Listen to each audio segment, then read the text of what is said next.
Hey guys, tonight we step into a world of soot-covered cobblestones, gaslit streets, and air so thick with smoke it practically crunches in your lungs. You're in Victorian London, now home to chimney sweeps, opium dens, and a social order that makes a medieval feudal system look like summer camp. You stand on a creaking wooden pier along the Thames, disoriented by the choking fog that clings to everything like a wet wool blanket. It's not romantic mist, by the Waite's sulfur-laced coal smoke that stains your clothes and your teeth and will probably knock 20 years off your life expectancy. Your boots squelch into a mess of horse manure, mud, and what you hope is just yesterday's stew.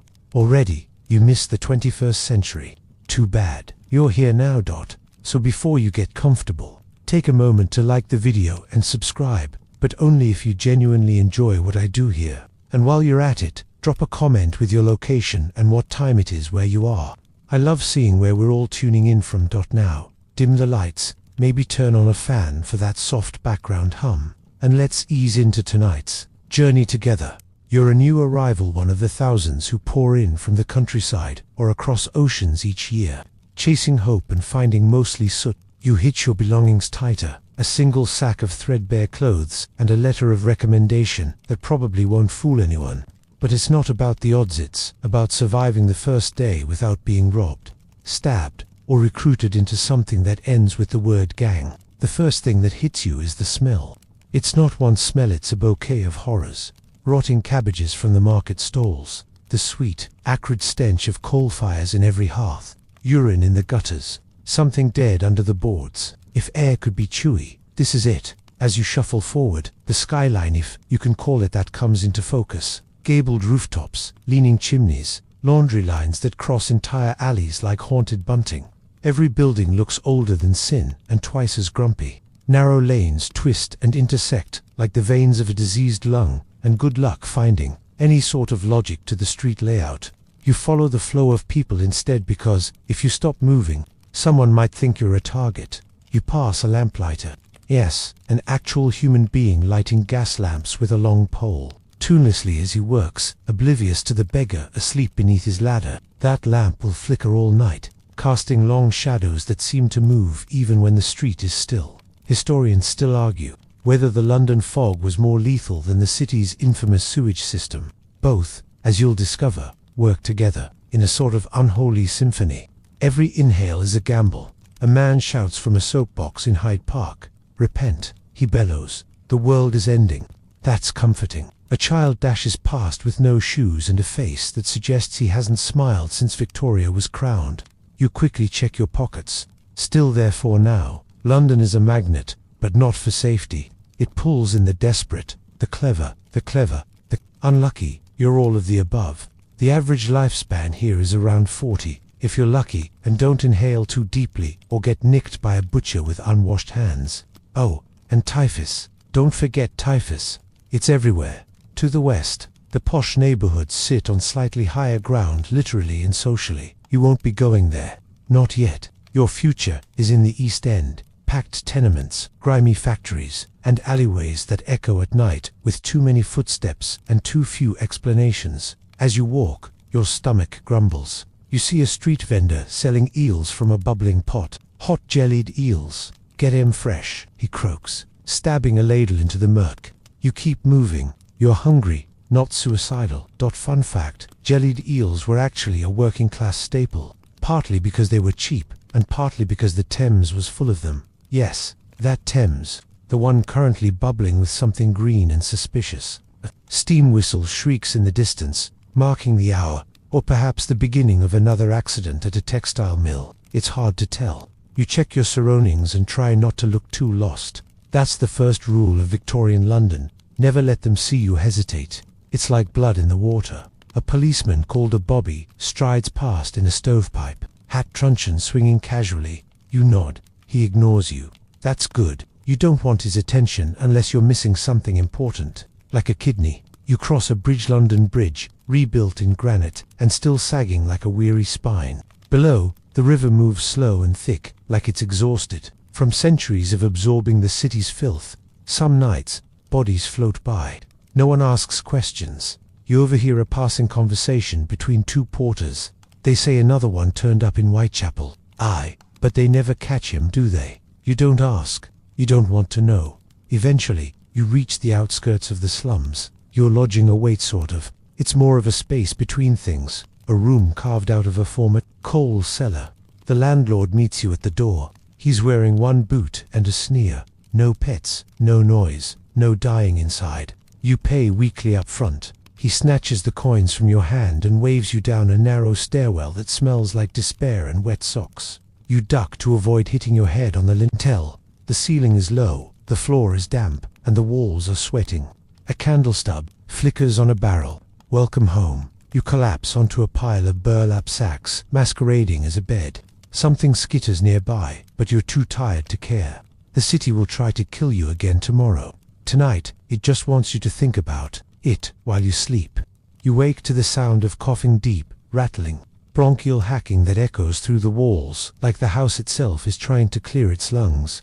Your own throat feels like you spent the night licking a chimney. In a way, you did. The cellar you call home is technically indoors, though that's debatable. It's damp year-round, and the bricks ooze something that might be condensation, or might be the slow weeping of the building itself. Victorian tenements were built fast and cheap, like boxes, wedged between alleyways, and sealed with the architectural equivalent of a shrug. Privacy is a rumor.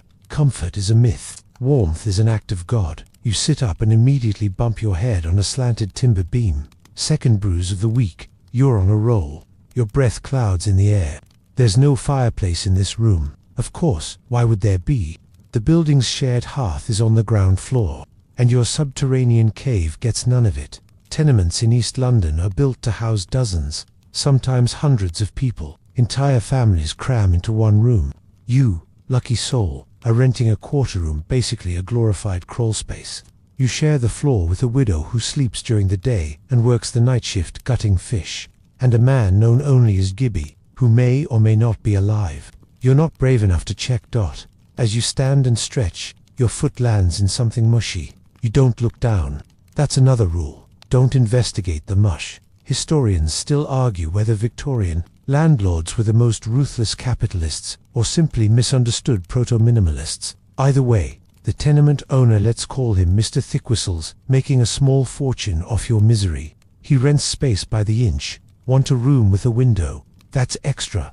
Want one where the rats aren't unionized? Double it. Today, you decide to explore the rest of the building. You climb the staircase, it's more ladder than stair, and every board creaks like it's auditioning for a haunted house. You pass by rows of doors, all slightly ajar, all with smells leaking from the cracks. One room blasts heat and the aroma of cabbage stew. Another is filled with the muffled sound of singing and coughing in perfect harmony. You reach a communal wash basin on the second floor. A single cracked mirror hangs above it, fogged over with age. A small boy brushes his teeth with soot and a rag. An old woman spits into the sink and mutters, "That's the last of my molars." You nod politely. She grins. She's not kidding. Your turn. The tap drips brown. You splash your face with water colder than moral judgment and pat yourself down with a shirt sleeve. Congratulations, you're clean by Victorian standards. A poster on the wall, curling with mildew, warns against cholera. The government has graciously supplied a list of prevention methods, which include not drinking the water and avoiding public toilets. Good advice, if you had other options. You climb higher. The top floor boasts a rooftop of sorts, more like a patch of crumbling slate tiles and rotting wood, but the view is worth the tetanus risk. You gaze across the rooftops of London, chimneys belching smoke into the grey morning sky, laundry flapping like surrender flags, and the distant, spindly outline of St. Paul's Cathedral valiantly rising above the grime. You spot a neighbour on the adjacent roof. He waves with a half-eaten kipper in one hand. "Mind the rooks," he calls out. You nod, unsure if that's a warning or a nickname for local thieves. Here's a fringe tidbit. Some Victorians kept rooftop chickens, others kept hawks. One family, reportedly, raised ferrets in their attic to keep down the rat population. It did not go well. The rats adapted. The ferrets formed a union. The humans lost. The wind bites through your shirt. You descend before you become a rooftop gargoyle. Back inside, you peek into the hallway lavatory, a shared chamber of horrors. One wooden stall, one door that doesn't latch, and a hole over a bucket. That's it. The smell is enough to qualify as assault. Someone knocks. Hurry up. You pretend you didn't hear. Someone else groans. You back away slowly. Back in your seltzery, your room. You take stock of your belongings. One blanket, full of holes. One tin mug. One chipped spoon. One pair of trousers, currently drying on a nail. And, of course, one journal you've started just to remind yourself you still have thoughts beyond "please let me find food today." You jot down an entry. Day 3. Walls are sweating again. Gibby hasn't moved. Maybe hibernating. Window rumor persists. Will investigate. Eventually, hunger demands your attention. You tuck the journal away, adjust your scarf, and head out again. As you pass Mr. Thickwhistle in the hall, he sneers. Rent's due tomorrow. You nod solemnly and resist the urge to suggest he sweep his own front step for once. He gestures toward a sign on the wall. No loitering, no singing, no dying indoors. You wonder how strictly that last one is enforced. You step outside and take a deep breath. It smells, somehow, worse than yesterday. There's something burnt in the air here, maybe. You trudge down the stoop and merge with the waking crowd. Fog curls around your ankles like a cat made of poison. As you walk, you glance back at the building. A row of cracked windows. A chimney that might be leaning just a bit more than it was yesterday. Your new home is a pile of bricks defying gravity, and you're inside it, pretending you can build a life out of damp and scraps. Still, it's shelter, sort of. And in Victorian London, shelter is the first miracle. The second is surviving what comes next. You don't so much walk the streets of Victorian London as you thread them. You weave through hawkers shouting their wares, barrows squeaking under sacks of potatoes, or the occasional stolen pig, and children darting like moths around open flames. The cobblestones are slick with something organic and alarming. Horse manure is everywhere, mingling with ash, discarded fish heads, and the vague sense that your boots will never be clean again. You press on. Navigating the city isn't just about direction, it's about strategy. You learn quickly to walk close to walls, avoiding the middle of the road where carts might career by, especially if the driver's been drinking, which, spoiler, is most of them. You flinch instinctively when a loud crack echoes nearby. Not a gunshot, just a carriage wheel splitting open under the weight of too many barrels. Street safety is a fluid concept. Crossing the road requires the instincts of a ninja and the boldness of a gambler. There are no signals, no rights of way, and certainly no crosswalks. You wait for a momentary break in the chaos, then lunge across like a fugitive, narrowly dodging a delivery cart and earning a shouted insult that you assume is anatomically impossible. Victorian London has no shortage of dangers, but the streets themselves might be the biggest one. There's a running joke that if the cholera doesn't get you, the omnibus will. You're beginning to suspect that it's not a joke. To complicate matters, the layout of London is a baffling mess of ancient lanes, renamed alleys, and streets that stop and restart like a drunk trying to finish a sentence. Historians still argue whether the city grew by design or by accident, or, if design simply meant build where there's space, and argue later. You pause at a street corner where a boy no older than 7 is lighting a cigar for a man with a peg leg. The man nods his thanks and flips the boy a halfpenny. The boy promptly disappears into a side alley that smells like boiled rags. You are not following. Instead, you consult your mental map. Food, maybe work. Definitely avoid Whitechapel after dark. You've heard rumors, you've seen the shadows. You're good.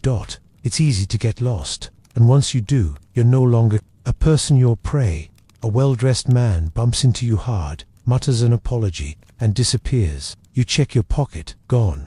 Your last coin lifted in a single move, so smooth it makes you want to applaud. Or cry. Probably cry. Pickpockets in Victorian London aren't amateurs. They're trained in gangs, often starting as children, learning from masters of the art. Some even practice on dummies hung with bells.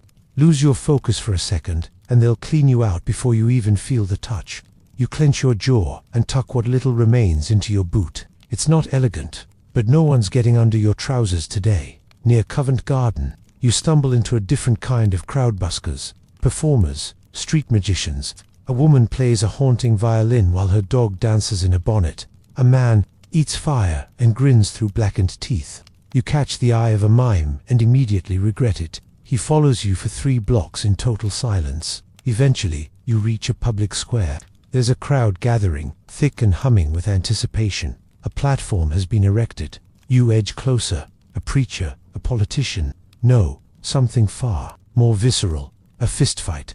Two bare-knuckled brutes circle each other while bets are shouted and coins change hands. You stand on tiptoe and catch a glimpse of a tooth flying into the air like a gull. The crowd roars. You edge away before you become part of the cleanup. You duck down an alley to avoid a mounted policeman, the kind who enforces law by riding directly at you. The alley opens into a courtyard where a group of women lean against the bricks, dresses patched and eyes sharp. They watch you, but they don't speak. You nod politely. One raises an eyebrow. You move on. Fringe fact. Some Victorian alleys were so narrow residents could shake hands across them from their windows. Others were unofficial urinals. A few were both. You hold your breath just in case. You pass a rag-and-bone man with a cart full of broken chair legs, cracked china, and what might be a human foot. He rings a bell and calls out, "Any old iron." He eyes your coat. You hug it tighter. By midday, the city has warmed slightly. That is to say, the smells have intensified, and the fog has taken on a flavor. You pause near a bakery, savoring the brief sweetness of baking bread before a passing coal wagon buries it beneath another wave of soot.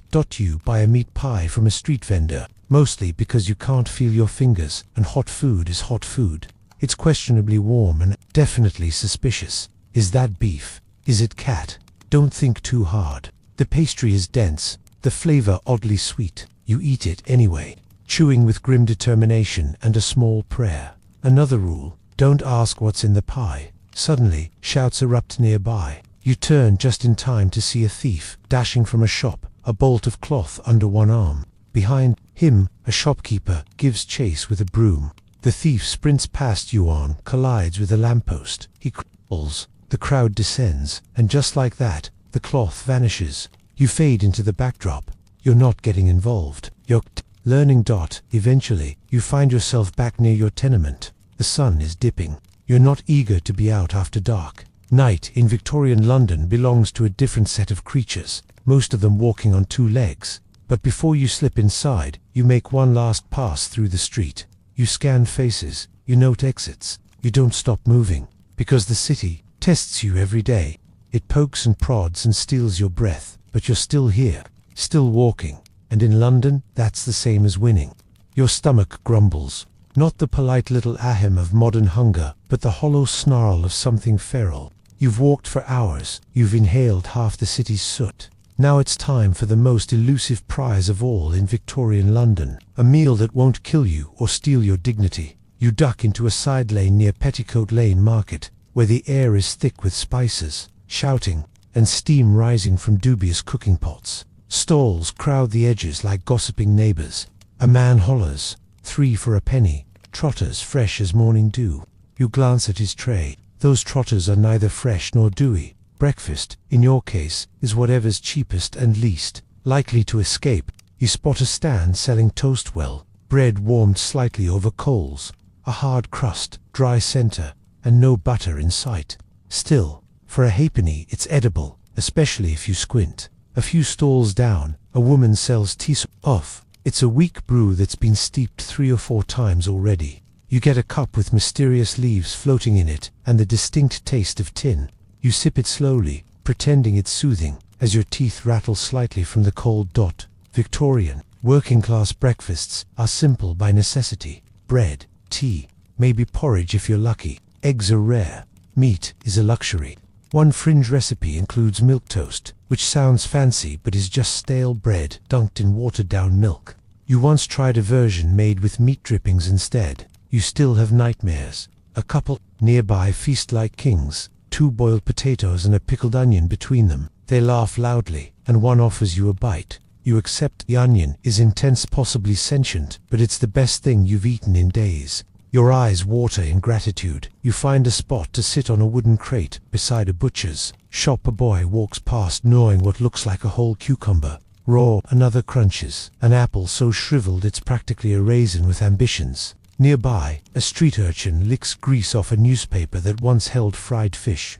Recycling, Victorian style. Historians still argue whether the Victorian poor ate more or less nutritiously than we imagine. Sure, there were seasonal vegetables and bread, but quality varied wildly, and food safety was about as solid as a soggy pie crust. Adulteration was common. Flour might be bulked up with chalk, milk might be watered down, then re-thickened with plaster.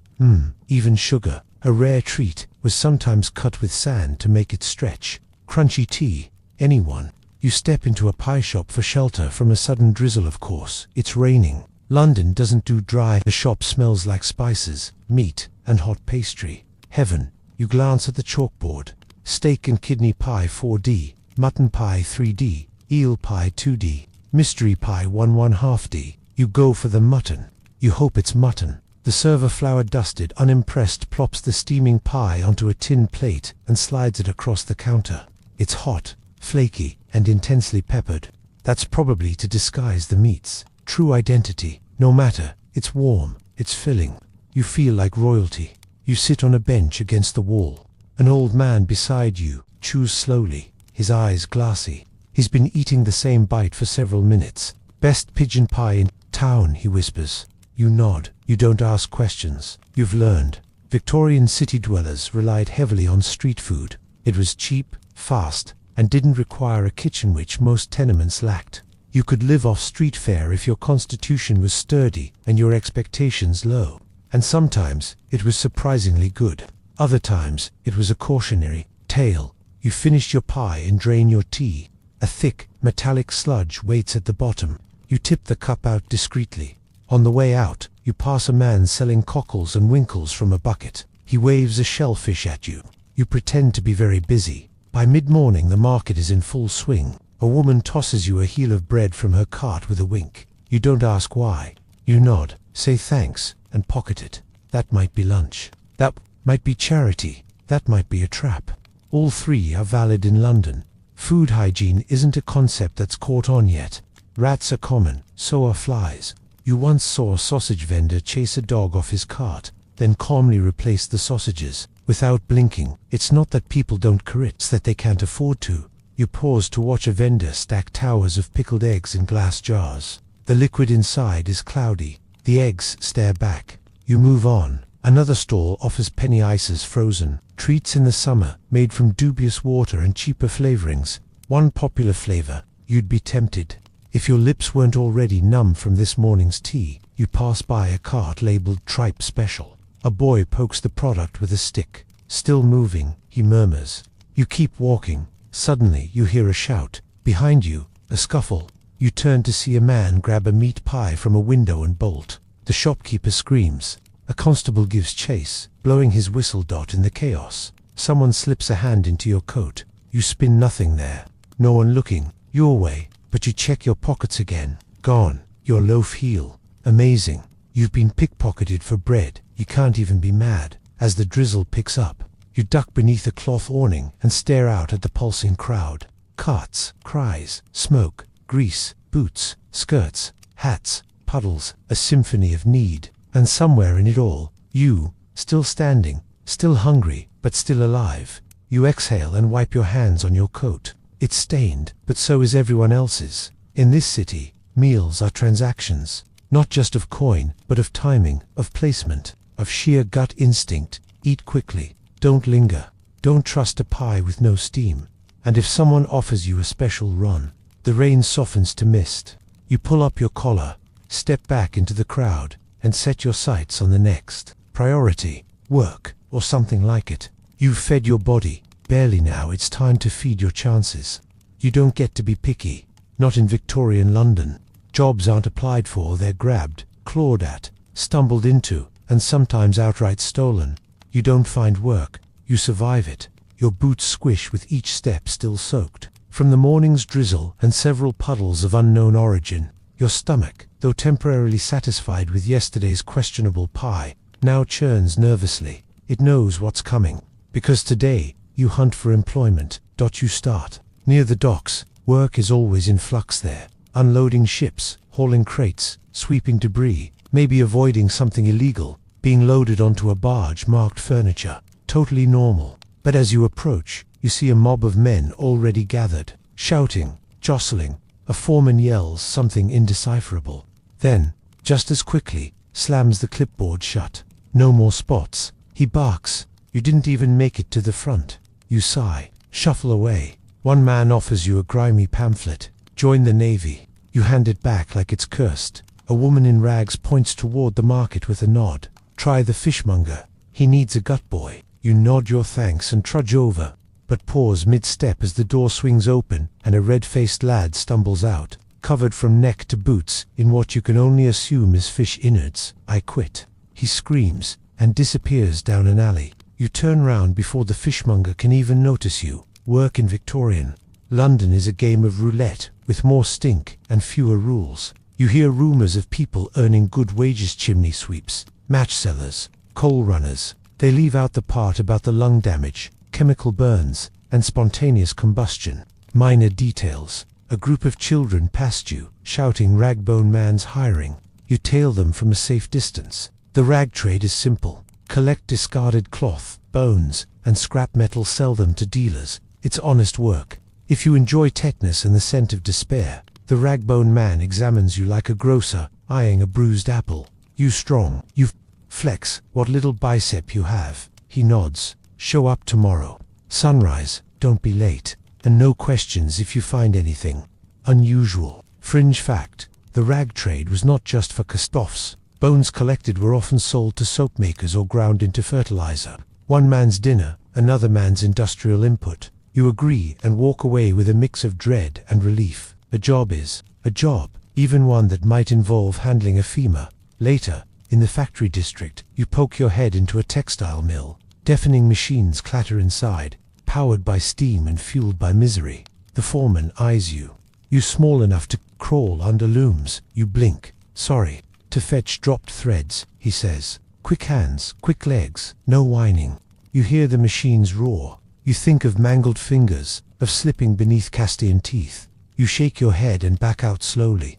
Maybe next time. Historians still argue whether child labor in the mills was a necessary evil or a national disgrace. Either way, it was rampant. Children and small adults like you were prized for their ability to scurry into dangerous spaces that grown men couldn't reach, and they paid the price in limbs and lungs. You wander further, past a chimney sweep's office, if you can call it that. A soot-blackened shack with a broom nailed to the door.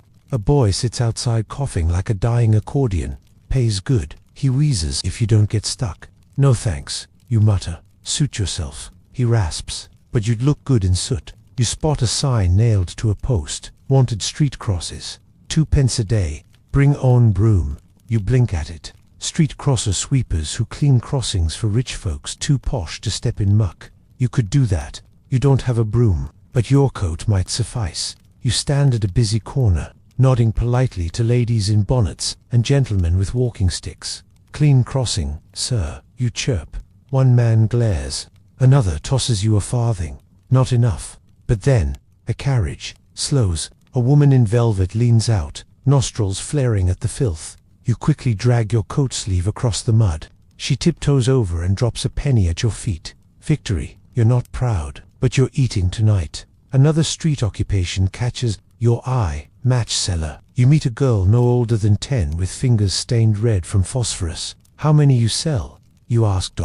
She shrugs. "Depends how cold it gets." "Why? More people buy M to hold than to light." You nod grimly. The irony of selling fire to warm your own hands never gets old. You also hear of pure finders, people who collect dog droppings for tanneries. It's used in leather curing. The job title is ironic. Nothing about it is pure. You pass. A more dubious offer comes from a tall man in a velvet coat who whispers, "Strong arms, good lungs, comfortable with rats." You don't respond. You just walk faster. Not every job needs to be explored. Eventually, you return to the Ragbone district and help unload a cart. Rusted scissors, a broken violin, a collection of buttons, and a boot with something living in it. You separate the salvageable from the grotesque. The Ragbone man grunts approval and flips you a halfpenny. "Fair start," he says. "Come again." You nod, tuck the coin into your boot, and exhale. You have work. For today, at least. You're underpaid, underfed, and unprotected, but you are employed. That counts. As you walk back toward your tenement, your boots heavier with the smell of damp fabric and crushed dreams, you pass a poster, "Wanted, corpse bearers for collar awards apply within." You don't stop, not yet. You return to your tenement with a small silver coin, a streak of fishbone slime on your sleeve, and the feeling that your soul is beginning to smell like boiled socks. But there's a problem, not with money, not with food. No, it's something far more elusive in Victorian London: personal hygiene. You peel off your coat, hang it near the damp wall, it drips anyway, and sniff your armpit. You regret this instantly. Victorian sweat isn't like modern sweat. It's denser, earthier, fermented in layers of soot and desperation. Your socks could walk off on their own. Your hair has somehow achieved both greasiness and static. The feet, you need to wash. And yet, this is where things get tricky. A bath in Victorian London is less an activity and more a quest. One does not simply take a bath. One negotiates with geography, plumbing, and fate. There's no tub in your room. Of course not. There isn't even a working spigot. You fill a chipped tin basin from a communal tap 2 floors up, hoping the water isn't shared with the horses. It dribbles out, brownish at first, then clears to a cloudy yellow. You count that as a win. Soap. Ha! You rummage through your belongings and find a sliver of something that smells vaguely of lie and regret. You recall that some poorer folk use sand or even ashes to scrub themselves. Suddenly, your soap sliver feels like luxury. You strip down beside your little basin. The floor groans. A rat watches you from the corner with visible judgment. The water is ice cold. It bites your skin like a sarcastic ghost. You dip a rag into it and begin the ceremonial slop and armpits, neck, face, feet in that order. Everything else considered bonus rounds. You hold your breath, douse your head, and nearly scream. But you're awake now, cleanish, sort of. Historians still argue whether working-class Victorians truly bathed less out of choice or circumstance. The answer, likely, is both. Soap cost money, water wasn't always safe, and clean was often defined as less visibly offensive. You sniff yourself again. Improvement, drying, is another challenge. You don't have a towel. You have a shirt that may or may not double as a curtain. You flap your arms and pace the room like a damp ghost. Gibby groans from the corner. Still alive. Good. You dress in layers, still vaguely dry, and step outside, in search of a proper bath, a public one perhaps. Victorian bathhouses exist, but they're rare, usually full, and not free. Some cost a penny, others a halfpenny. If you don't mind tepid soup water reused from the previous 5 bathers, the cleaner you want to feel, the more you pay, and even then, you're rolling the dice. You reach a washhouse tucked between a butcher and an undertaker. The sign reads public baths and washhouse, men's entrance around back. You knock. A woman opens the door halfway and glares. Copper or coal? You blink. Sorry, hot baths, 2pence, cold's a penny. If you want warmth, pay up. Coal's not free. You fish out a coin and hand it over. She lets you in. The interior is better than expected. Steam hangs in the air like a hopeful fog. A row of cubicles lines the back wallage with a tub, a stool, and a single hook. You strip. Again. You soak. Finally. The water's not boiling, but it's warm enough to feel like a blessing. You close your eyes. Your muscles uncoil. You haven't felt this sensation since, well, ever. Maybe. Halfway through your soak, a man in the next stall begins to sing. Loudly. Off-key. Oh my darling Clementine. You suppress laughter. Bathhouse rules are simple. No fighting, no spitting, and no judging. Still, you hum along, just to feel part of something. A fringe tidbit. Bathhouses like this were part of a public health reform movement, starting in the mid-19th century, pushed by reformers who believed might actually slow disease. Radical thought. Many still considered it suspicious, especially the wealthy, who bathed infrequently and powdered their way to freshness. After 15 minutes, a sharp rap on the wall signals your time is up. You step out, prune-skinned and clean, or at least no longer sticky. You dry with a communal linen that feels like sandpaper, dress, and thank the attendant. She doesn't look up. Next, she shouts. You re-emerge onto the street, blinking like a newborn. The fog has lifted slightly, revealing a city still grey, but momentarily less oppressive. You breathe in and immediately gag. A wagon of rotting cabbage is trundling past. Back to normal, then. The truth is, bathing isn't daily in your world. It's not weekly either, unless you're rich or obsessive. Most settle for once a fortnight. Hair is combed with water, faces dabbed with cloth, perfume, if you can afford it. If not, coal smoke covers most scenes. You walk with a strange lightness. Maybe it's the bath. Maybe it's the lack of lice. Maybe it's just fewer layers of dirt weighing you down.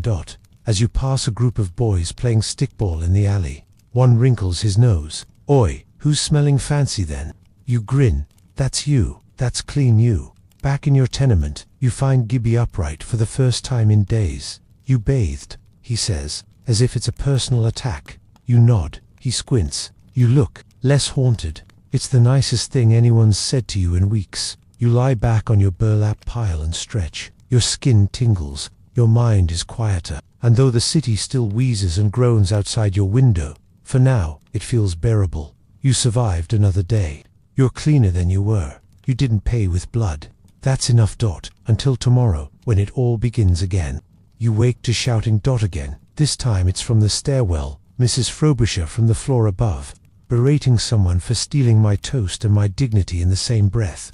It's unclear who she's addressing, but the suspect may be an elderly man named Titch, who claims to have once eaten soup with Queen Victoria. You pull your coat tighter. Another day begins. Today, you're off to attempt the impossible, social climbing, which is adorable. Really, you step out into the street, and immediately notice a difference. It's a Sunday. That means fewer carts, more hats, and an air of forced decorum.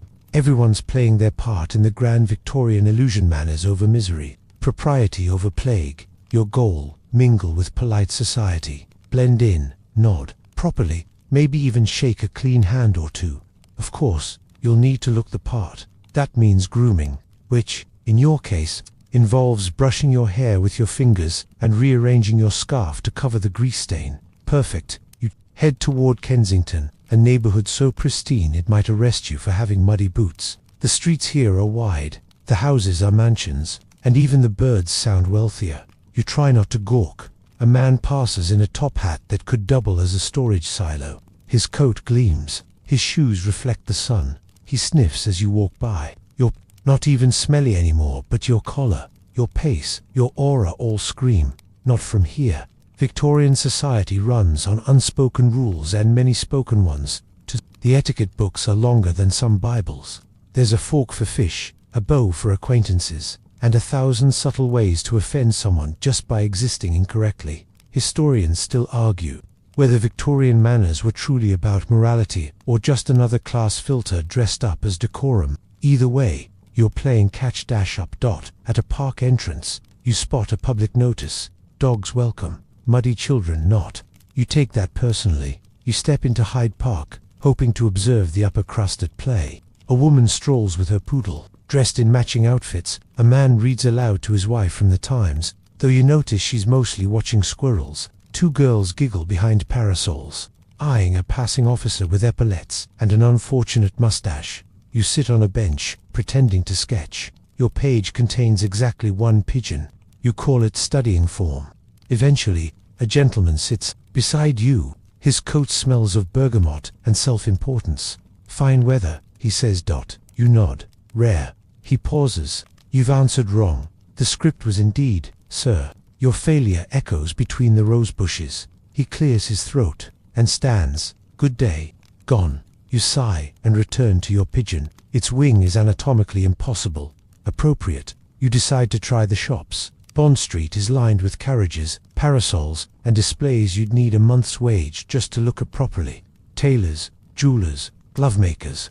Everything here. Whispers, don't touch unless you have a title. You enter a hat shop.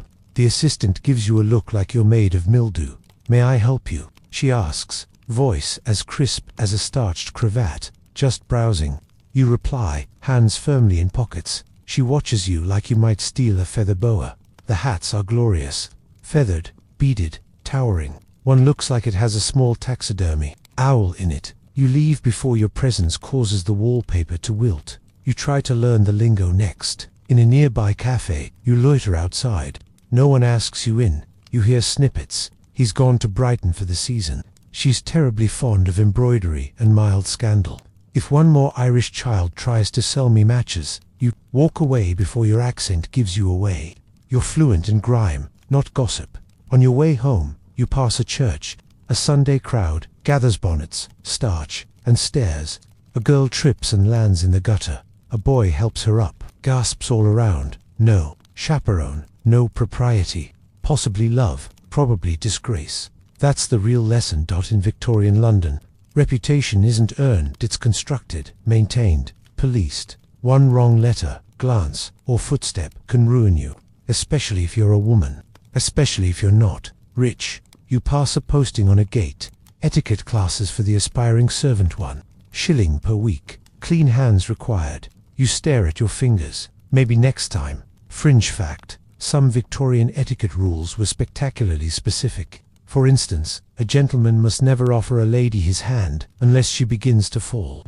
Even then, only the left hand, offering the right, was considered too intimate. That's how they flirted, by not touching and quietly dying inside. You reach your neighborhood again. The change is immediate. Gone are the parasols and cravats. Back are the washing lines, the tin pails, the arguments about who stole whose crusts. You sigh in relief. It's honest here.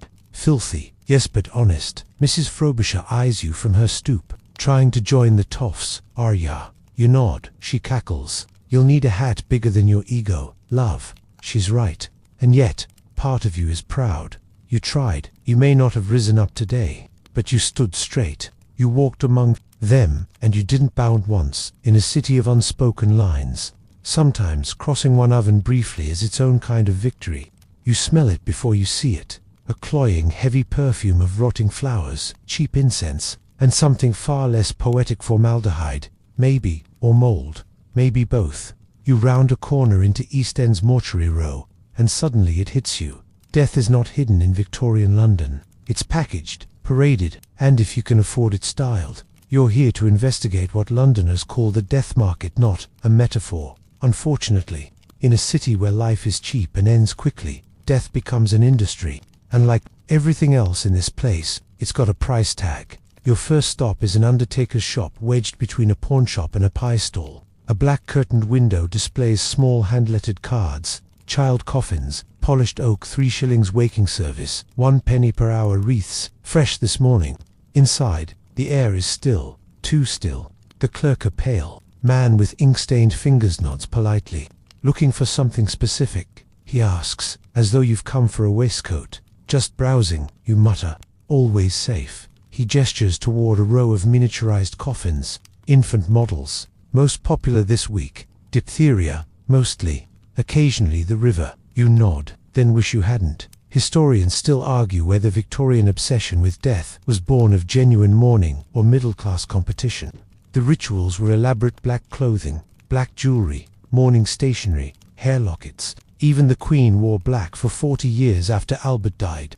That's not fashion. That's commitment. Outside, you spot a woman in full mourning dress draped in bombazine, her face hidden behind a craped veil. She's walking her dog. The dog has a black ribbon tied around its tail. Mourning fashion wasn't just was marketable.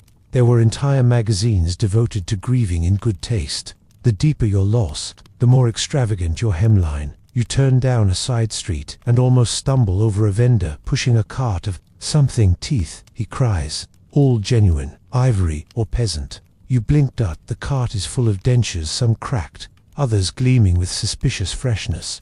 Gentle extraction methods, I swear. He grins and gives you a wink that belongs in a horror story. You back away quickly. There's a quiet economy behind it all. Death isn't just a tragedy, it's a livelihood. Coffin makers, gravediggers, flower arrangers, wake watchers, obituary printers. You even hear of photographers who specialize in post-mortem portraits, posing the deceased with their living relatives. Memento mori, they call it. And yes, that's real. Fringe tidbit, incoming. Some Victorians believed the dead could still hear you for up to an hour after passing. So you spoke softly. You whispered apologies. You made confessions. You pass a funeral in motion. A horse-drawn hearse clatters past, glass sides displaying a casket decked in lilies and lace. Following it are 6 mourners in matching black, each with identical expressions of restrained devastation. You suspect they'd been hired. That's a thing too. Professional mourners. You can rent sorrow if you have the coin. Loud wailing costs extra. The procession halts outside a cemetery. You follow discreetly. The cemetery is more chaotic than sacred graves packed tight, stones leaning, weeds thriving. The gravedigger leans on his spade and lights a pipe. Third one today, he mutters. He gestures toward a section where the soil seems fresher than usual. Plot's been used for times this month, he adds. Don't worry, we rotate. You freeze. Oh, we stack him, he says, puffing his pipe. One on top the other, so we dig deep. Victorian London's cemeteries were overcrowded to the point of horror. The famous ones like Highgate got the fancy burials. The rest, they were lucky to stay buried. You remember reading about bone men who made midnight visits to the overfilled graveyards, not to rob valuables, but to collect skulls for scientific study, sometimes just for resale. Not everyone asked questions. And then, of course, there were the resurrectionists, body snatchers, who supplied medical schools. Back before it was legal to dissect corpses for science, students and doctors had to get creative. It was a booming black market. Historians still argue how many burials in London were actually just quick stops before someone dug you back up. You don't stay long. You walk back through Whitechapel. It's quieter now. Shadows stretch from narrow alleyways. Death here isn't decorative, it's casual, unmarked, practical. You pass a group of children, skipping rope and singing. Ring around the burial, coffin full of crow. Ashes, ashes. Someone's got to go. You blink, they giggle. One drops a pebble into a puddle and runs. You cross the street to avoid a sick carter rickety wagon collecting the newly dead from a fever house. The driver hums as he goes, poking at the tarp with a stick. You catch a glimpse beneath it. You look away fast. At the tenement, Mrs. Frobisher is knitting something charcoal black. For me, daughter, she says. She ain't dead, but her fella might be soon. Nice of you to prepare. You offer. She nods proudly. That's love, that is. You climb the stairs. Your room feels quieter than usual. Maybe it's just your nerves. Or maybe it's that today you've seen how close death is to everything. Hear how it seeps into corners, trades hands at market stalls, and wears its best hat on Sundays. You lie down on your scratchy sack bed, wrap your coat tight, and exhale. The city doesn't fear death. It decorates it, and tomorrow it'll try to sell it to you again.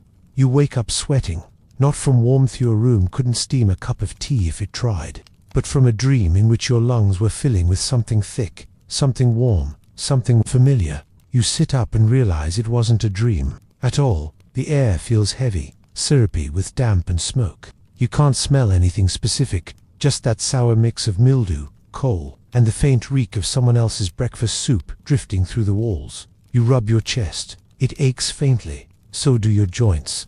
So does your brain. And that's when the thought hits you.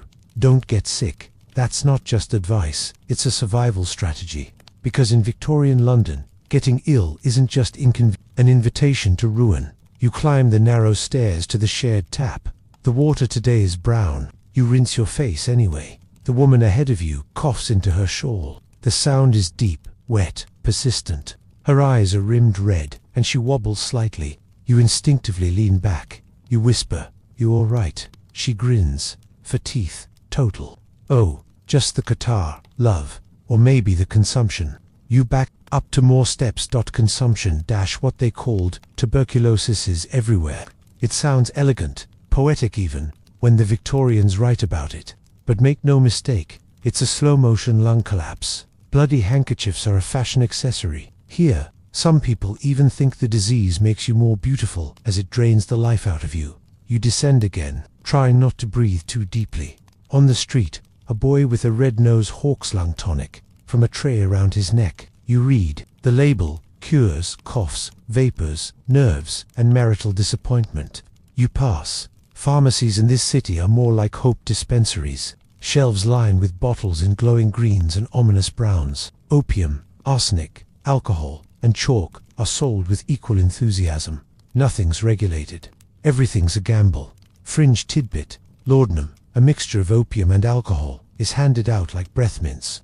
It's used for everything from headaches to teething infants. Yes, really, you wander toward a free hospital, a squat stone building with a queue already forming outside. You consider joining, but hesitate. Rumors abound about what goes on inside, that it's less a place of healing and more a training ground for surgeons to practice creative solutions. One man says they drained a whole pint of blood from his ear. Another claims he went in with toothache and came out missing a toe. You don't have time to be part of a science experiment today. Historians still argue whether Victorian medicine was more harmful than helpful. Germ theory is just starting to take hold, but many doctors still believe illness is caused by miasma, bad air, hence the obsession with floral scents, open windows, and burning sweet herbs, as if thyme and rosewater could cure typhoid. You cough just once. You pretend it didn't happen. You cross into Spitalfields, where an old man squats beside a barrel filled with steaming towels. Facial fumigation, he cries, guaranteed to clear the lungs or remove your eyebrows. You watch a woman lean into the barrel. She comes up gasping, her face beet red. Lovely, she says, dabbing her cheeks, like being kissed by the devil's teapot. You move on. Near the factory district, the smoke gets worse. Tall chimneys vomit black clouds that settle into every wrinkle of your coat. A factory bell rings. A girl emerges, coughing. She has a cloth tied over her mouth, more for the ash than for fashion. A boy runs past with a nosebleed. Sawdust storm. He calls, laughing. He's not wrong. A fine layer of grit coats the air. You squint through it, holding your sleeve. Over your face, you stop at a bakery, hoping to catch a whiff of something clean. The bread smells wonderful. Then you see the baker, his fingers blistered, one eye crusted shut. You don't ask, you just keep walking. Eventually, you reach a street corner where a preacher stands yelling into the fog, "Repent." The plague returns, this time with congestion. He's waving a pamphlet. You take one out of morbid curiosity. It has drawings of a man covered in boils and a chart of what foods not to eat on Tuesdays. You fold it and put it in your coat. Could be useful for kindling later. Back in the alley near your tenement, you run into Gibby. He's hunched over a bucket, wheezing. "All right," you ask, with mild panic. "Better than the bucket," he croaks. "Had some eels yesterday. Think they're arguing with me. Spleen."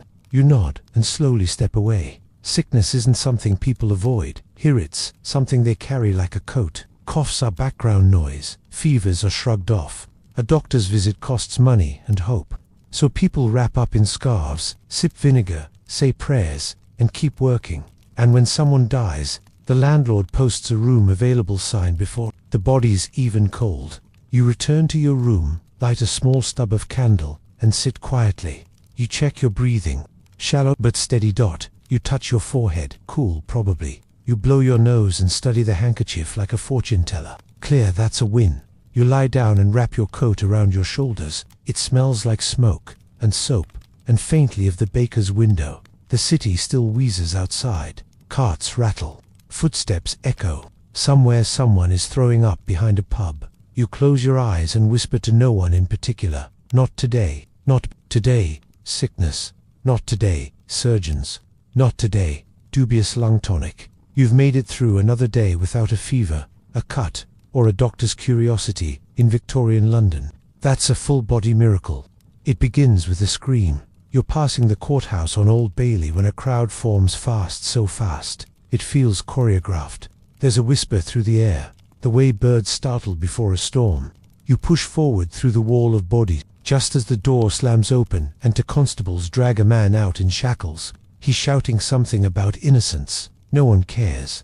The crowd jeers. "Pickpocket," someone mutters. "Hanged," someone else replies. You blinked.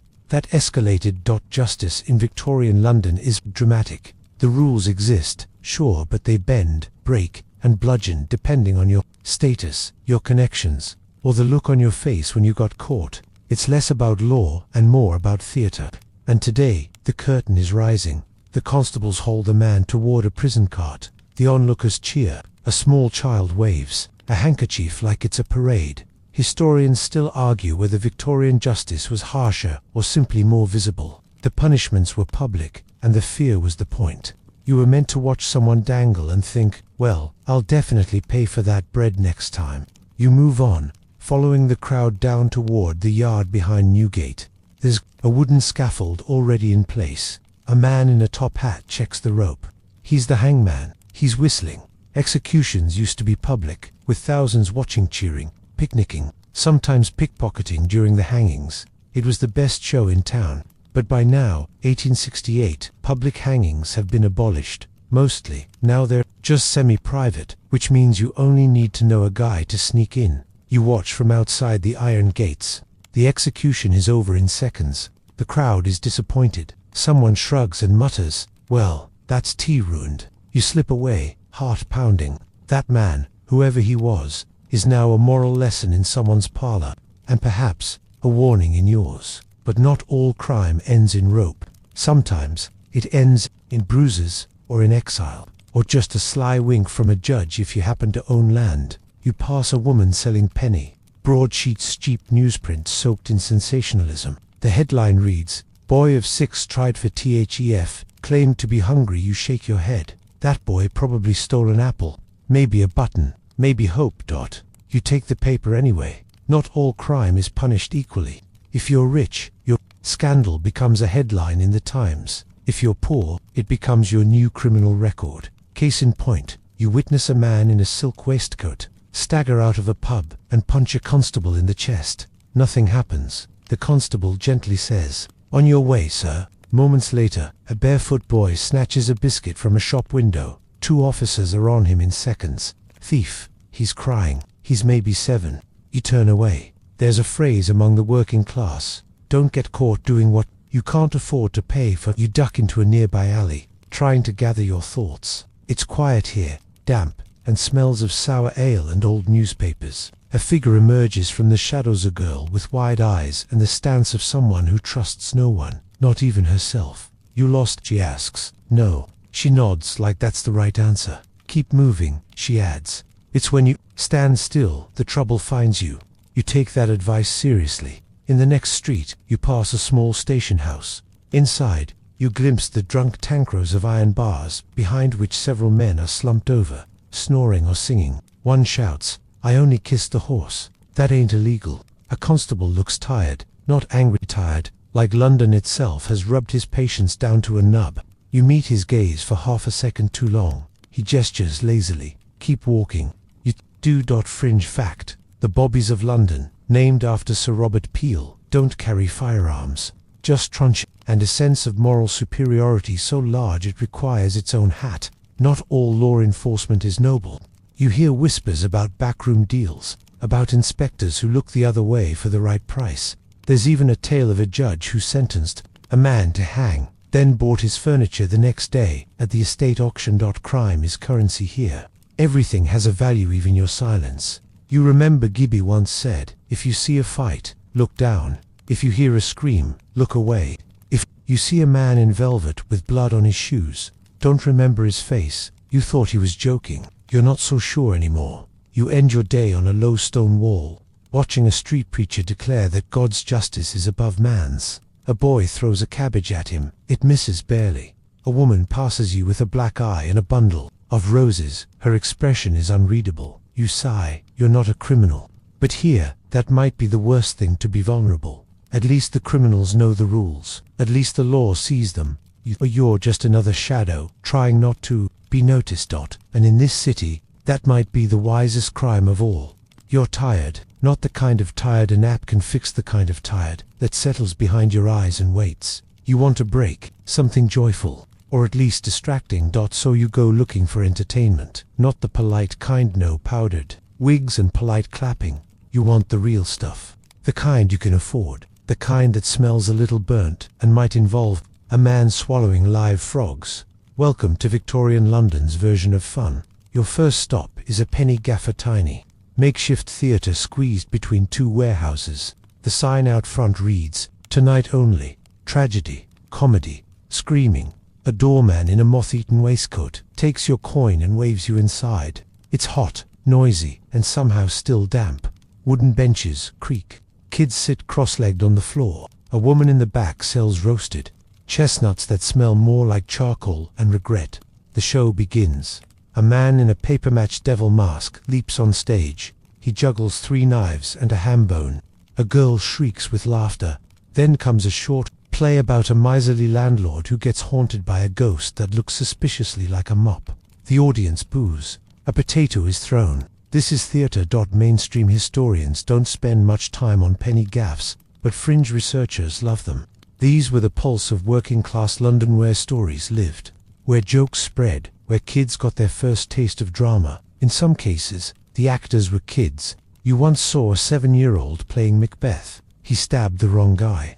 No one minded. When the curtain or bedsheet falls, you step back into the night air.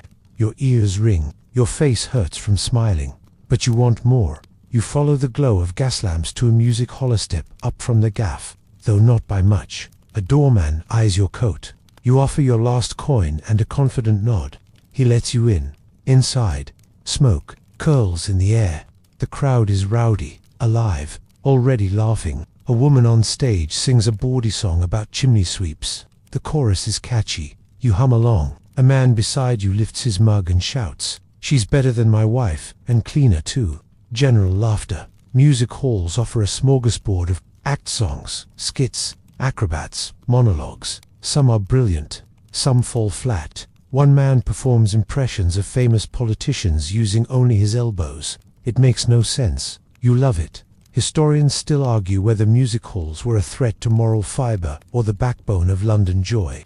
The answer is yes. The next act is a hypnotist. He calls up volunteers. A girl pretends to be a duck. A man dances like a cat. Whether real or not, the audience howls. You find yourself clapping before you realize it. Then someone shouts, "Fire!" Everyone freezes. Then they don't. The stampede is instant. You grab a wall, duck low, smoke but not real fire, just a prank. Some drunk with bad timing. You crawl out through a side door and spit soot into the street. That's entertainment, but you're still not ready to go home. You drift toward the darker end of fun. A man hands you a card, the amazing Bellini. Half man, half mystery. You follow the address to a tent behind a tavern. Inside, oddities. A woman with tattoos of Greek myths. A man with 4 thumbs. A mermaid in a jar that looks like someone got creative with a fish tail and a monkey skull. A barker shouts, "All true, all shocking." You linger by the fat baby in a bonnet preserved, supposedly, since 1803. You don't ask questions. You just observe. These freak shows called dime museums in America thrived on the boundaries of truth. Were they exploitative? Often. Were they magnetic? Always. You leave when the bearded lady winks at you and asks if you want to stay for after hours. You're not that lonely. On your way back, you pass a puppet show on a street corner. Punch and Judy, of course. The audience is children and tired parents. Punch beats everything with a stick. Judy hits back. The baby gets thrown. Everyone laughs, especially the kids. You think of the plays you saw, the songs you heard, the mystery baby, and then you remember something else. Tomorrow, there's a public hanging. Yes, still private, technically, but public enough that someone's already hawking hanging buns and mourning scarves. A woman whispers, "You coming?" They say he killed 4. You nod vaguely, but you're not sure. What does it say about a city that treats death as spectacle and laughter as an intermission? You walk home, mind buzzing. Even the fog seems lighter. Mrs. Frobisher is sitting on the steps, humming a tune you recognize from the music hall. "They don't sing like that anymore," she says. You smile. Entertainment here isn't clean. It's not elegant, but it's honest. It's people trying to outlaw the hunger, outshout the dark, outlive the city. You reach your room. Your ears still ring. You hum the chimney sweep song and grin. For a few hours tonight the city laughed with you, and tomorrow, well, we'll see. You're being attacked by your own clothes. Specifically, a shirt that won't stop pinching your armpit, a coat that sags when it should lift, and a pair of trousers threatening to achieve sentience through sheer discomfort. And now you're trying to dress to impress in Victorian London, where the fashion says more about your bloodline than your words ever could. You stand in front of a cracked mirror in your room, holding up a cravat you found in a barrel outside the second-hand shop. It smells like onions and optimism. You wrap it around your neck, fumble with the knot, and end up looking like you lost a polite duel with a napkin. Time to hit the streets. Fashion in this city is serious. Business, especially for people who judge your status based on the tilt of your hat or the presence of buttons. It's not about comfort. It's not even about style. It's about class warfare. In fabric.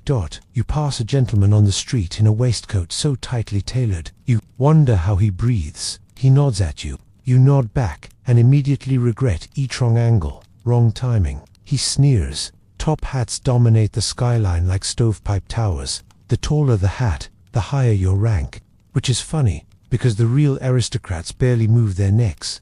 It's the social climbers who lean forward like penguins, guarding their millinery pride. Historians still argue whether Victorian fashion was driven by function or farce. Corsets that reshape rib cages, bustles so big they require spatial awareness. Men in layers of wool during summer, because sweat is less offensive than being underdressed. You pass a tailor's shop and peek in. On a velvet-draped mannequin sits a frock coat so sharp it could file documents. A seamstress eyes you warily. "We don't mend fleas," she says, and shuts the door. You keep walking. Fringe fact: gentlemen carried snuff boxes, pocket watches, monocles not because they needed them, but because it signaled they didn't need to work. If your hands were full of accessories, they clearly weren't full of tools. That was the point. Meanwhile, you adjust the cuff of your jacket stitched together from 2 other jackets and continue toward the market. Fashion here isn't just class, it's occasion. Morning dress, walking dress, dinner dress. You once heard of a semi-formal waltzing shawl. That's too many syllables for something you'll sweat through. In 10 minutes, you spot a woman struggling down the street in a crinoline so wide she knocks over a market stall. She doesn't notice. Her hat is a cascade of feathers, ribbons, and what may be a preserved hummingbird. She catches your glance and glares. You tip your hat. She nods once and moves on like a galleon under full sail. You envy the simplicity of children's wear dirty smocks. No collars, no judgment, just enough fabric to stay out of jail. You make it to a second-hand clothing store. The vendor squints at you. "What's your budget?" You show him a coin. He snorts. "That'll buy you a sleeve." You end up with a waistcoat once worn by someone twice your width. The buttons are mismatched. The inner lining is straw. You put it on anyway. Because here's the thing. In Victorian London, fashion fights back. Corsets bruise ribs. Stiff collars cut skin. Shoes are often leather-wrapped wooden blocks. There are women who faint simply because they sat down too fast, and their corsets didn't get the memo. Even hats are dangerous. One popular style includes weighted veils. One gust of wind and boom, concussion. Fashionable, but concussed. You stop to watch a hat race in Hyde Park. That's not a real event. Technically it's just when the wind picks up and 10 people lose their top hats simultaneously. The ensuing chase is both tragic and hilarious. You lose yours too. It rolls into the path of a pony cart. The driver squashes it without pause. You retrieve it. Now it has character. You pass a sign in a shop window: rent a suit for Sunday. Courtship, clean gloves, extra. You smile at the concept. Renting elegance for a few hours, a taste of illusion. Most can't afford more than that. You visit a pawn shop and see rows of jewelry, mourning rings, brooches, cufflinks. You wonder about their owners. Did they lose status or just the game? Did they remove these items willingly, or were they pulled from cold fingers in a rush? That's the hidden layer of Victorian fashion. Beneath the lace and starch lies desperation. Everyone's trying to signal upward. Even the poorest girl might tuck a ribbon in her hair before selling matches on the street. Because looking poor is worse than being poor. One you live with, the other you're judged for. You make your way back home. The wind is picking up. Your waistcoat flaps. A boy on the corner whistles. "Nice look, sir." You glance down. A chicken is pecking at your shoe. Mrs. Frobisher sees you enter and cackles. "Fancy boy today, are we?" You attempt to bow. "Madam," she smirks. "You forgot to remove the price tag." You check. Sure enough, it flaps from your collar. 1 shilling, scrawled in charcoal. You tear it off, grin, and head to your room. Lie back on the burlap. The mirror shows a bent hat, a crooked waistcoat, shoes stuffed with paper. But you feel taller, cleaner, almost respectable. In this city, that's practically royal. You're walking through a cloud. Not a metaphorical one, a literal wall of yellow-grey mist that clings to your eyelashes and soaks through your coat. It's so thick, you could write your name in it with your finger. And yes, people do, usually, before they walk into a lamppost. Welcome to the London fog, or as it's properly known in Victorian times, the great stink's cousin who went to art school and smokes coal for breakfast. You cough into your sleeve and keep moving, following the vague suggestion of a street. Visibility is down to a foot or two. Sounds are muffled, then amplified. A distant cart becomes a sudden clatter beside you. A voice echoes from nowhere and then is right in your ear. This isn't just weather. This is atmosphere with teeth. Historians still argue whether the infamous London fogs were primarily the result of coal smoke, industrial pollutants, or the city's refusal to acknowledge the concept of clean air? The answer, again, is yes, all of it. In equal parts, your boots squish into the street's ever-present stew of mud, dung, and possibly regret. The fog makes it worse. Moisture clings to everything, including your shins. Somewhere, a child yells, "Where's me, ma?" Into the ether, you shout back, "Dunno," because that's what passes for helpful around here. Fringe fact, the worst of these fogs wasn't just a visibility issue, it was deadly. People died walking into the Thames. Whole blocks were sealed off when lamps couldn't cut through them. There are stories, some real, some lightly exaggerated, of people vanishing in it, swallowed by the city itself. You keep moving, navigating by instinct and vague memory. A familiar shop sign looms out of the fog, the apothecary with the lopsided shelf. You duck into the doorway just as a carriage barrels past, unseen but not unheard. Inside the shop, the air is thick with camphor and eucalyptus. You inhale deeply. It burns, but it's a clean burn. The apothecary peers over his spectacles. Another fog walker. "Are we?" You nod. It's like swimming with lungs. He chuckles and hands you a small tin. "Rub under nose. Keeps the smell out, just barely." You thank him, but the fog's tendrils curl through the door as you step out. Even the medicine seems reluctant to leave. Out in the street again, you stumble across a man shouting about the end of days. He's covered in soot and wearing a sign that reads, "Repent." The fog has eyes. You try not to make eye contact or comment on the fact that he seems to be followed by a chicken. You find a railing and lean against it, trying to orient yourself. The sun, assuming it's still out there somewhere, hasn't penetrated in hours. The streetlights glow dimly, like fireflies with low self-esteem. A lamplighter appears beside you, emerging from the haze like a soot-smeared ghost. He lights the gas lamp with a long pole and nods. "Doesn't do much, does it?" You offer. He shrugs. "Not the light's fault. Fog's hungry." You're not sure what that means, but it sounds right. You finally recognize your turn and head toward the bakery for something warm, but the door's shut. A chalk sign reads, "Closed due to visibility." Bread's scared. You assume it's a joke. You're not entirely sure. Backtracking, you pass a man playing violin on the corner. You don't see him, just the sound, sharp and eerie, vibrating through the mist, like a ghost with musical ambitions. You think about stopping, but you remember the stories. Fog thieves, people who operate in the murk, slipping hands into pockets, or disappearing down alleys with your boots and your dignity. You hold your coat tighter. Eventually, you make it to your tenement, barely. The door is visible only when you walk into it. You push it open and find Mrs. Frobisher standing in the hall, waving a broom. "Get it off me," she shouts. "Get what?" "The fog. It's in my skirts." You step around her. Back in your room. The candle barely holds a flame. The fog's crept in through the cracks. It's in your bedroll, your hair, your mouth. You light a bit of rag for extra heat and breathe through your scarf. This isn't like the clean mist of countryside mornings. This is city fog, industrial and alive. It sticks to your skin. It changes the taste of your thoughts. You write in your journal with cold fingers. "Fog came down like a punishment. Couldn't see me feet. Felt like the city stopped breathing and waited." You lie back and listen. Outside, nothing moves. Or maybe everything does. You can't tell. The fog eats detail. It erases. It levels the playing field. Tonight, no one's rich. No one's seen. Just silhouettes in a cloud. Shadows in soot. And when you close your eyes, you swear you can still feel it curling along the edge of your pillow. Tomorrow, it might lift, or it might linger. You'll find out if the fog lets you. The fire never truly goes out in Victorian London. It's in every hearth, every chimney, every factory smokestack. It smoulders under pots of cabbage water, boils in blacksmiths' forges, and glows dim behind the eyes of lamplighters, starting their rounds, and all of it runs on coal. You wake up coughing again. No surprise. There's a fine layer of soot on your pillow, your boots, and dodly inside your ear. You sit up and scrape at your tongue with the corner of a biscuit. It's less disgusting than it sounds. Barely. The entire city is fueled by fire, but the real cost isn't in shillings, it's in lungs.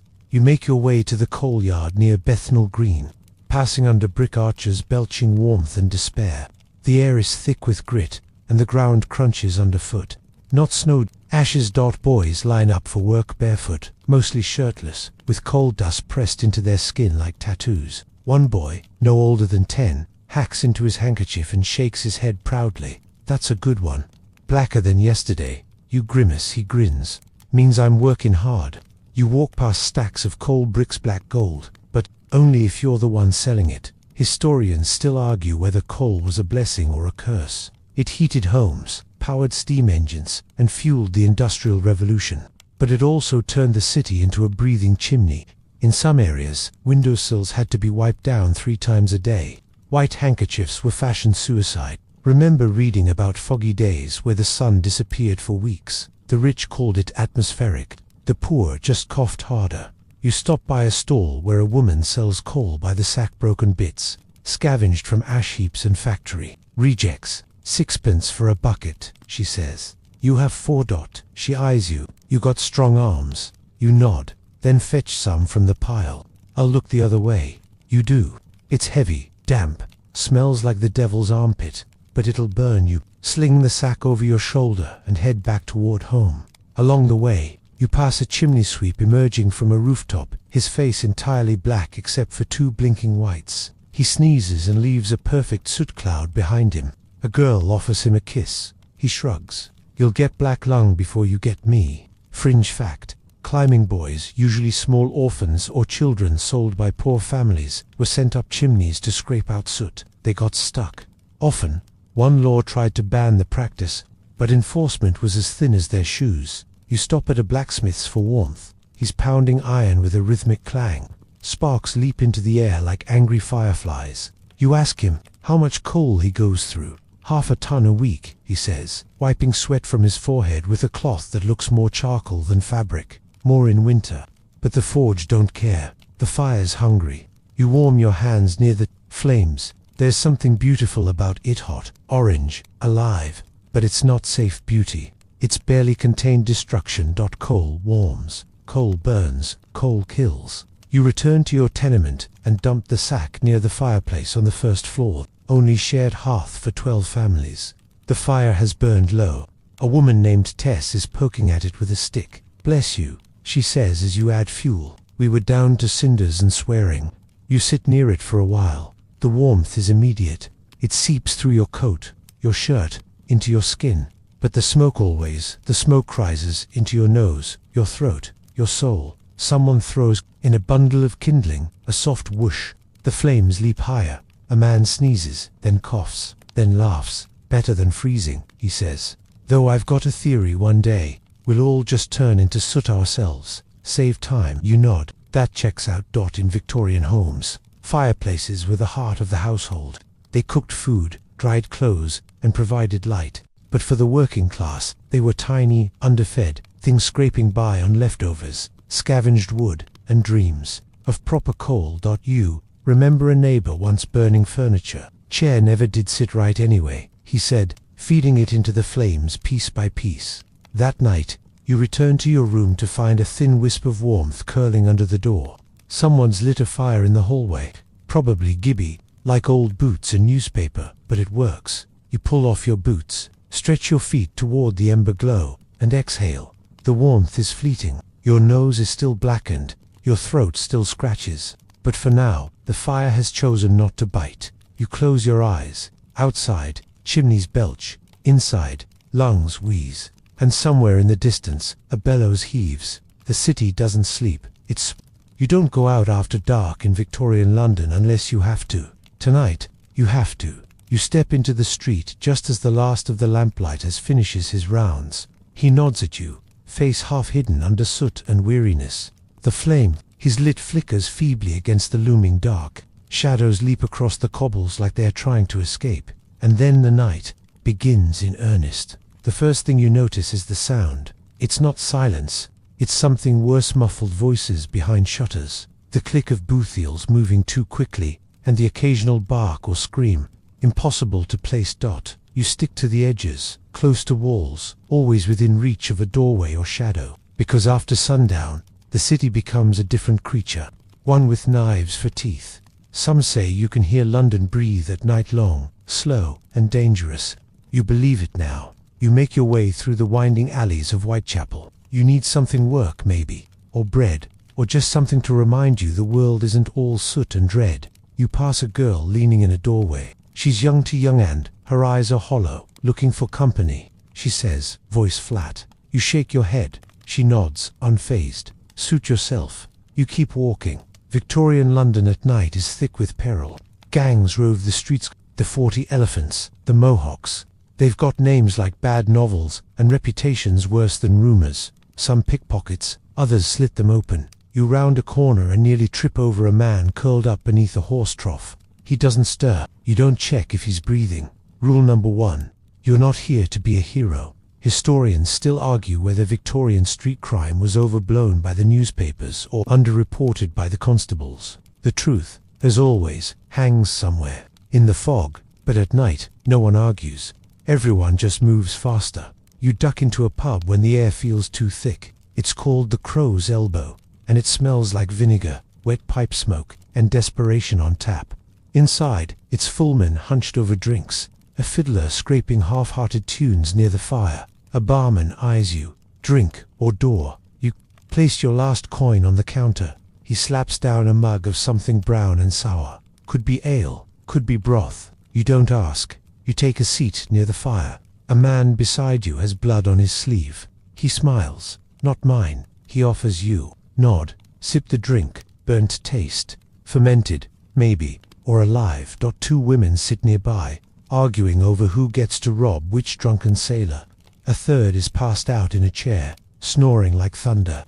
No one minds. Fringe fact. Some pubs in the East End doubled as fences for stolen goods. Others were unofficial. Opium dens. A few were just warm places to pass out in without freezing to death. Law turned a blind eye, if it even turned up at all. You finish the drink and slip out. The air is colder now. Somewhere, a church bell tolls the hour too slowly. Your boots scrape louder than you like. You step softly, down the alley, through the gap in the fence, past the yard where someone's left a broken doll hanging from a rope. You don't look back. You hear someone behind you. Then nothing. Then a cough. Then a laugh. You duck into a doorway and wait. Your heart hammers. A shape passes. Not a man. A boy, maybe 12, carrying something sharp. He whistles a tune you don't recognize, but it doesn't sound like music. You wait 5 minutes after he's gone. Then emerge. You're not far from home now, but the fog's returned. It drapes everything in that dreadful soup-thick murk that makes every shadow feel like a face. You think about Jack the Ripper. Everyone does, even if it's not his season, even if you're not the type. The name itself is enough to chill blood. You've seen the posters. You've heard the whispers. You've stepped around blood that probably wasn't from a cow. But it's not just him. Knives. Live here. And clubs. And people who grin when they don't need to. You finally reach your tenement. The door groans as you push it open. Inside, the stairs creak more than usual. You move slowly, quietly, not because you're afraid, just cautious, always cautious on your room. Gibby's snoring, loud and weirdly comforting. You bolt the door. You sit on your makeshift bed. An exhale. You write in your journal. Went out after dark. Felt like walking through teeth. Laughter in places it shouldn't be. London is alive at night, and it's hungry. You hear a scrape at the window. You freeze. Just a branch. Maybe. You lie down. Coat still on. One hand resting on your boot. It's not much of a weapon, but it's solid. You close your eyes. The city hums. It doesn't sleep. It watches. And tonight, you're still breathing. That's all that matters. Asterisk. You wake to the sound of arguing in the alley. Loud, sharp, with just enough venom to confirm. It's not about bread or rent, but something deeper. You lean out your window and catch a glimpse. A man and woman shouting, faces flushed, hands waving, then sudden stillness. A pause, so quiet it steals the breath from the street, and then they kiss. Welcome to Victorian romance. It's a delicate dance of gloved fingers, side glances, scandal, and syphilis. You've been curious about love here. Is it possible? Is it even safe? Between class lines and chaperones, the rules are many, the risks are high, and the rewards, well, sometimes they last a whole season. You dress and head for Hyde Park, Courtship Central. It's a bright morning, unusually crisp and clear. A sign, maybe, or just a lucky gap between coal fires. The park is busy, ladies strolling in pairs, gentlemen circling with measured grace. Gloves touch, canes tap, dogs bark daintily. You sit on a bench, pretending to feed pigeons with imaginary crumbs. Nearby, a young man drops a calling card, purposefully. A woman picks it up with a gloved hand, doesn't look at him, just places it in her reticule. Flirting Victorian style. So subtle it could pass for someone picking up lint. Historians still argue whether Victorian relationships were built on love, property, or proximity. In truth, it depended on who you were. The rich married titles, the poor married when rent allowed, the desperate did what they had to and sometimes what they weren't supposed to. You wander into a quieter path, where benches are more spaced, and etiquette slightly looser. A couple walks ahead, arm in arm, no chaperone in sight. Scandalous. You hear snippets of conversation. He's respectable, but owns no land. Her father sells clocks. They met without an introduction. There it is, the real battleground of Victorian love. There's a sequence for everything. Chaperoned walks, formal visits, Sunday letters, and that most terrifying rite of passage, the formal tea. You recall an acquaintance telling you about his first courtship visit. She said it's brisk today, and I panicked and proposed.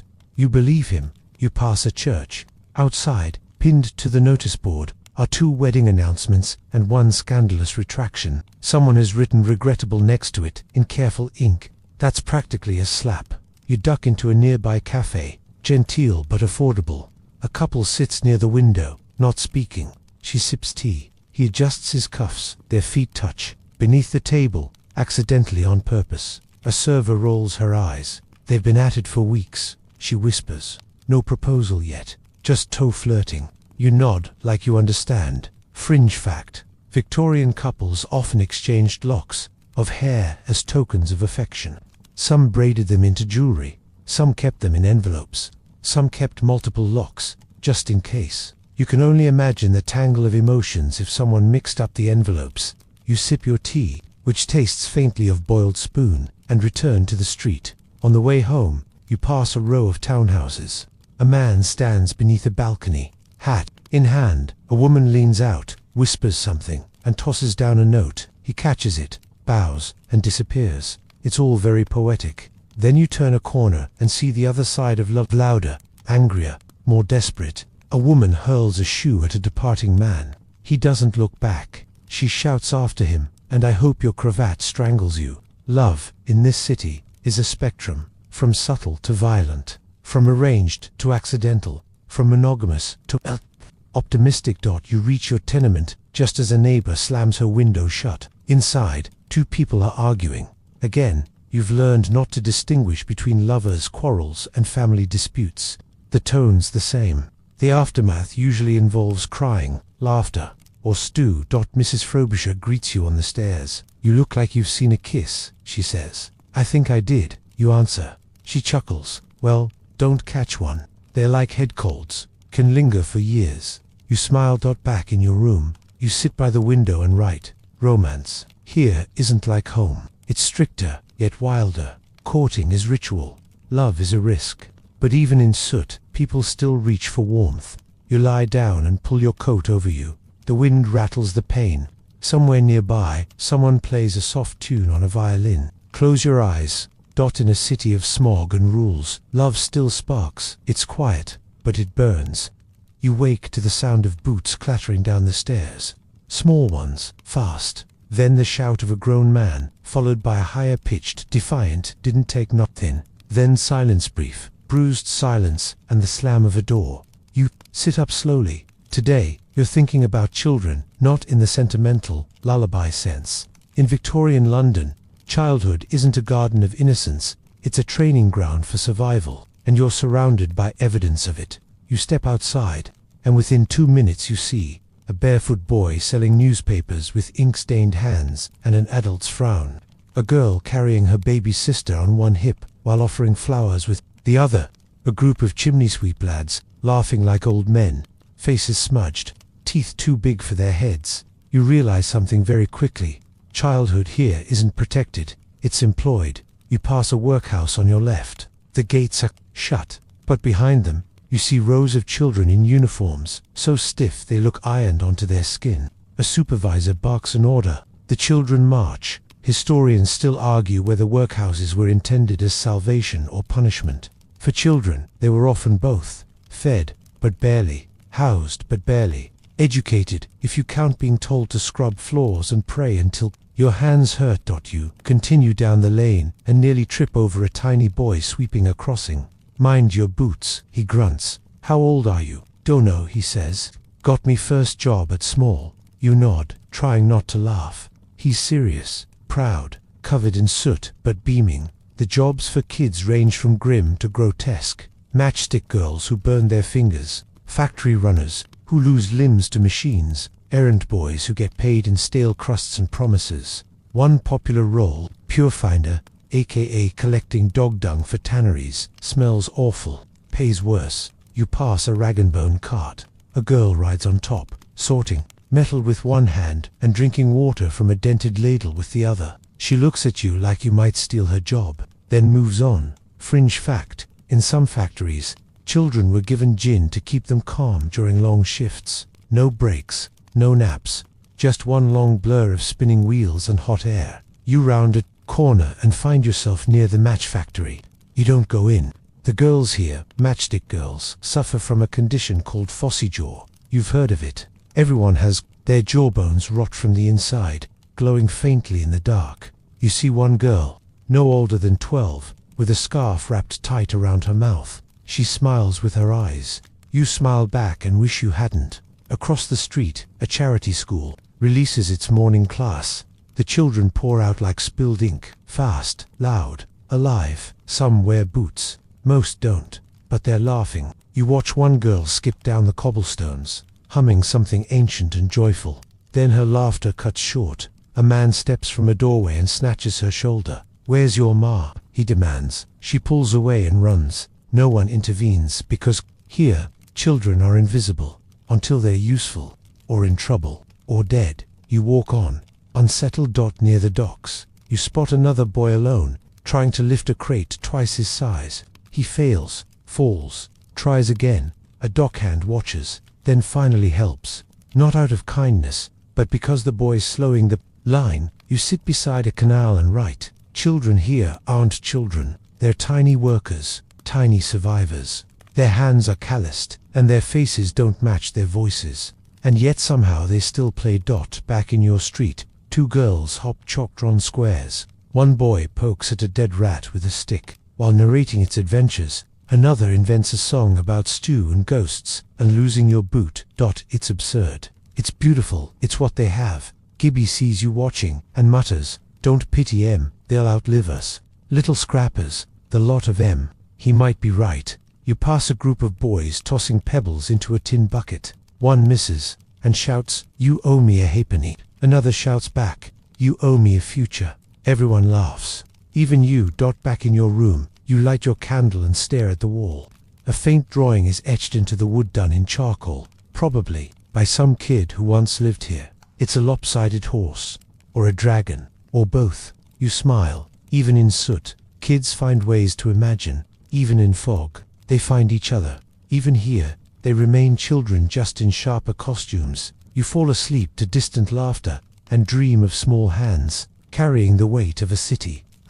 You wake to the clatter of plates and the thud of boots on wood, rhythmic, deliberate, and far too synchronized to be a coincidence. You step into the corridor and immediately understand it's servant day in one of the finer houses down the block, and their routines are already unfolding with military precision. Curiosity gets the better of you. You follow the sound past your usual corners, into the affluent belly of Victorian London. Upstairs, downstairs, coal cellar to drawing room. Today, you're getting a glimpse of the invisible empire. The servant class. You round the bend and see them, the maids in aprons, the footmen in tails, the cook with flour on her face and a glare sharp enough to dice onions. They don't look at you, but they know you're there. Servants always know. Historians still argue whether servants were the backbone or the prisoners of the Victorian household. Either way, they ran everything, not just homes, lives. The average upper-middle-class family had at least 4, a cook, a maid, a footman, and a boy who fetched coal and secrets. You slip inside with a delivery boy and find yourself in a warm, crowded scullery. Pans sizzle, boots shuffle, orders fly. A girl slices bread with such aggression it's clear she's thinking about more than flour. First day, someone mutters beside you. You nod instinctively. A maid with sleeves rolled to her elbows thrusts a basket into your arms. Take these up to the morning room. Knock. Don't look. Don't speak unless spoken to. And if you spill anything, pray with your feet. You obey. Through narrow halls, past grandfather clocks and oil paintings of long-dead judges. You deliver. The basket, you don't even see the faces inside, just hear the slow clink of teaspoons and the soft rustle of silk. Then the door closes. Back downstairs, the rhythm continues. Breakfast service blends into linen airing, then into silver polishing, then into gossip but whispered and coded. Did you hear about the parlour maid at number 14? She dropped the asparagus tongs into the soup. Fired before dessert. You keep your head down. Here. Below stairs is another world. A hidden city within the city. Everyone has a role. Everyone watches. Everyone knows. You pass the butler's pantry. Inside, a man in perfect posture arranges silverware like it's a sacred ritual. He spots you, arches an eyebrow, and returns. 2 aligning forks with military precision. Butlers are the high priests of the servant class.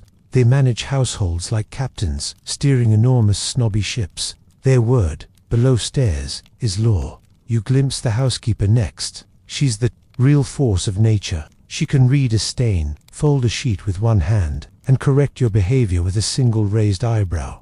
She sees you and narrows her eyes. You're not ours. No, ma'am. Then walk quietly and don't steal anything that screams. You nod and disappear. Fringe fact: some large households had entire servant hierarchies, with junior footmen reporting to senior ones, laundry maids answering to housemaids, and everyone fearing the cook. It was Downton Abbey, but with less soap and more tuberculosis. You sneak a bite of cold toast left on a tray. Immediately, someone slaps your wrist. Not for you, the kitchen maid says, but good instincts. She winks and hands you a corner, crust from her apron pocket. Generosity, servant style. You eat in silence near the back door, watching a delivery boy stack crates of coal and bacon. He whistles, scratches his chin, and mumbles, "Don't trust the parlor. That cat ain't right." You blink. What? He shrugs. "You'll see." Eventually, you help scrub a copper pot until it reflects your soot-smeared face. The maid next to you grins. "You've got soft hands," she says. You chuckle. "Not for long." She sighs. "Nope, not if you stay." That's the thing, they do stay. Servants don't have much choice. Most start as early as 10. Some work 14 hours a day, sleep in closets, and answer bells until they can't hear silence anymore. And yet, they know everything. Who's sleeping where, who's pregnant, who's bankrupt, who has a bottle hidden in the piano stool. The higher you go upstairs, the more you depend on the people beneath you. You realize the real power isn't in the drawing room, it's below it. Eventually, the cook kicks you out, not unkindly. "You got a face for streetlight," she says, smirking, "and we've got enough ghosts." You return to your alley, pockets empty but heart strangely full. Back in your room. You write. The servants live in shadows, but they run the house. They speak quietly, but they hold all the keys. The rich think they're in charge. The servants know better. You lie down and imagine a great London map, not streets and districts, but rooms and cellars, with secret passageways of gossip and breadcrumbs and whispered truths. The city above is all show, but below, below is where the real London lives. You're asleep when the knock comes. Not a sharp rap, not a panicked hammer, just 3 deliberate taps against the wood. Like someone asking for permission they already know they don't need. You sit up. Gibby is snoring. The candle's burned. Out you wait. Nothing. You lie back down. Then the knock comes again. You grab your coat, your boots, and your best approximation of bravery, and head for the hallway. It's empty, of course, but the air has changed, heavier, quieter. Even the rats are holding their breath. Welcome to the part of Victorian London that no one writes about in newspapers. The haunted bits. You've heard the stories. Everyone has ghosts in chimney flues, moaning in empty stairwells. A flat that smells of roses even though no one's lived there in years.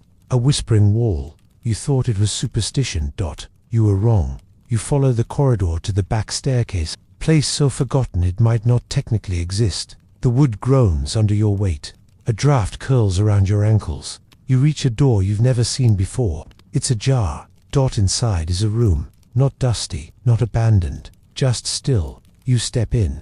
The candle on the table flares to life. You don't scream, but it's close. On the table are playing cards, slightly warped.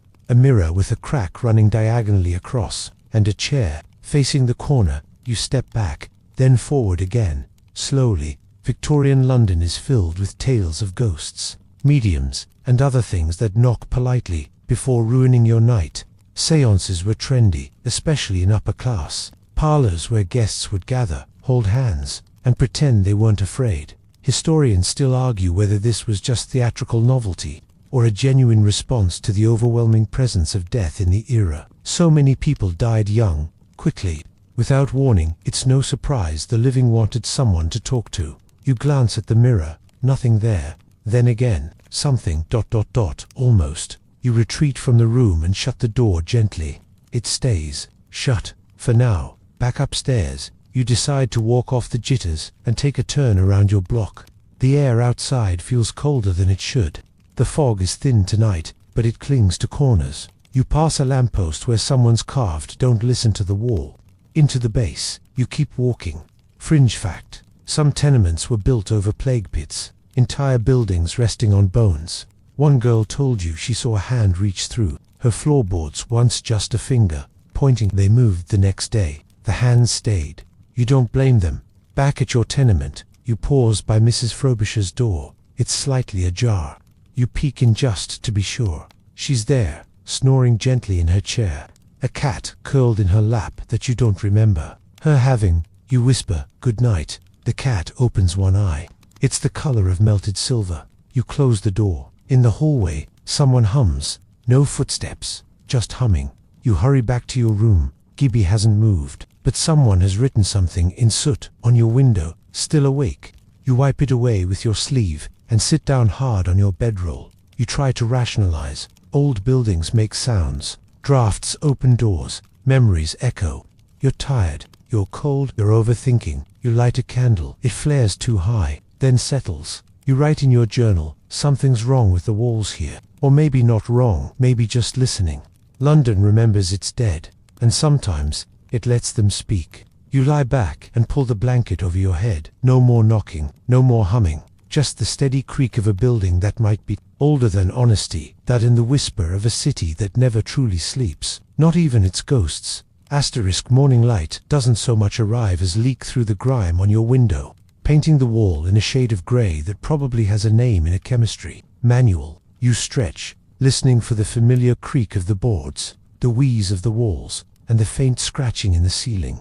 Hopefully, rats. Possibly memories. You step into the street with a different kind of purpose today, because today you're hunting miracles, not the divine kind, the Victorian scientific kind, which is to say, questionable, flamboyant, and likely to electrocute you. You've heard whispers of a gathering in a nearby parlor, demonstration of the latest marvel. And in this city, latest marvel can mean anything from invisible rays to magnetic underpants. You follow the smell of rosewater and ambition to a townhouse near Fit. A sandwich board outside reads, "Dr. Hollingsworth's phrenological revelations, only 1 shilling. You hand over your coin. Inside, the room is stuffy with too many people and too much certainty. The good doctor himself steps up, a man with wild eyebrows and a waistcoat that belongs in a thunderstorm.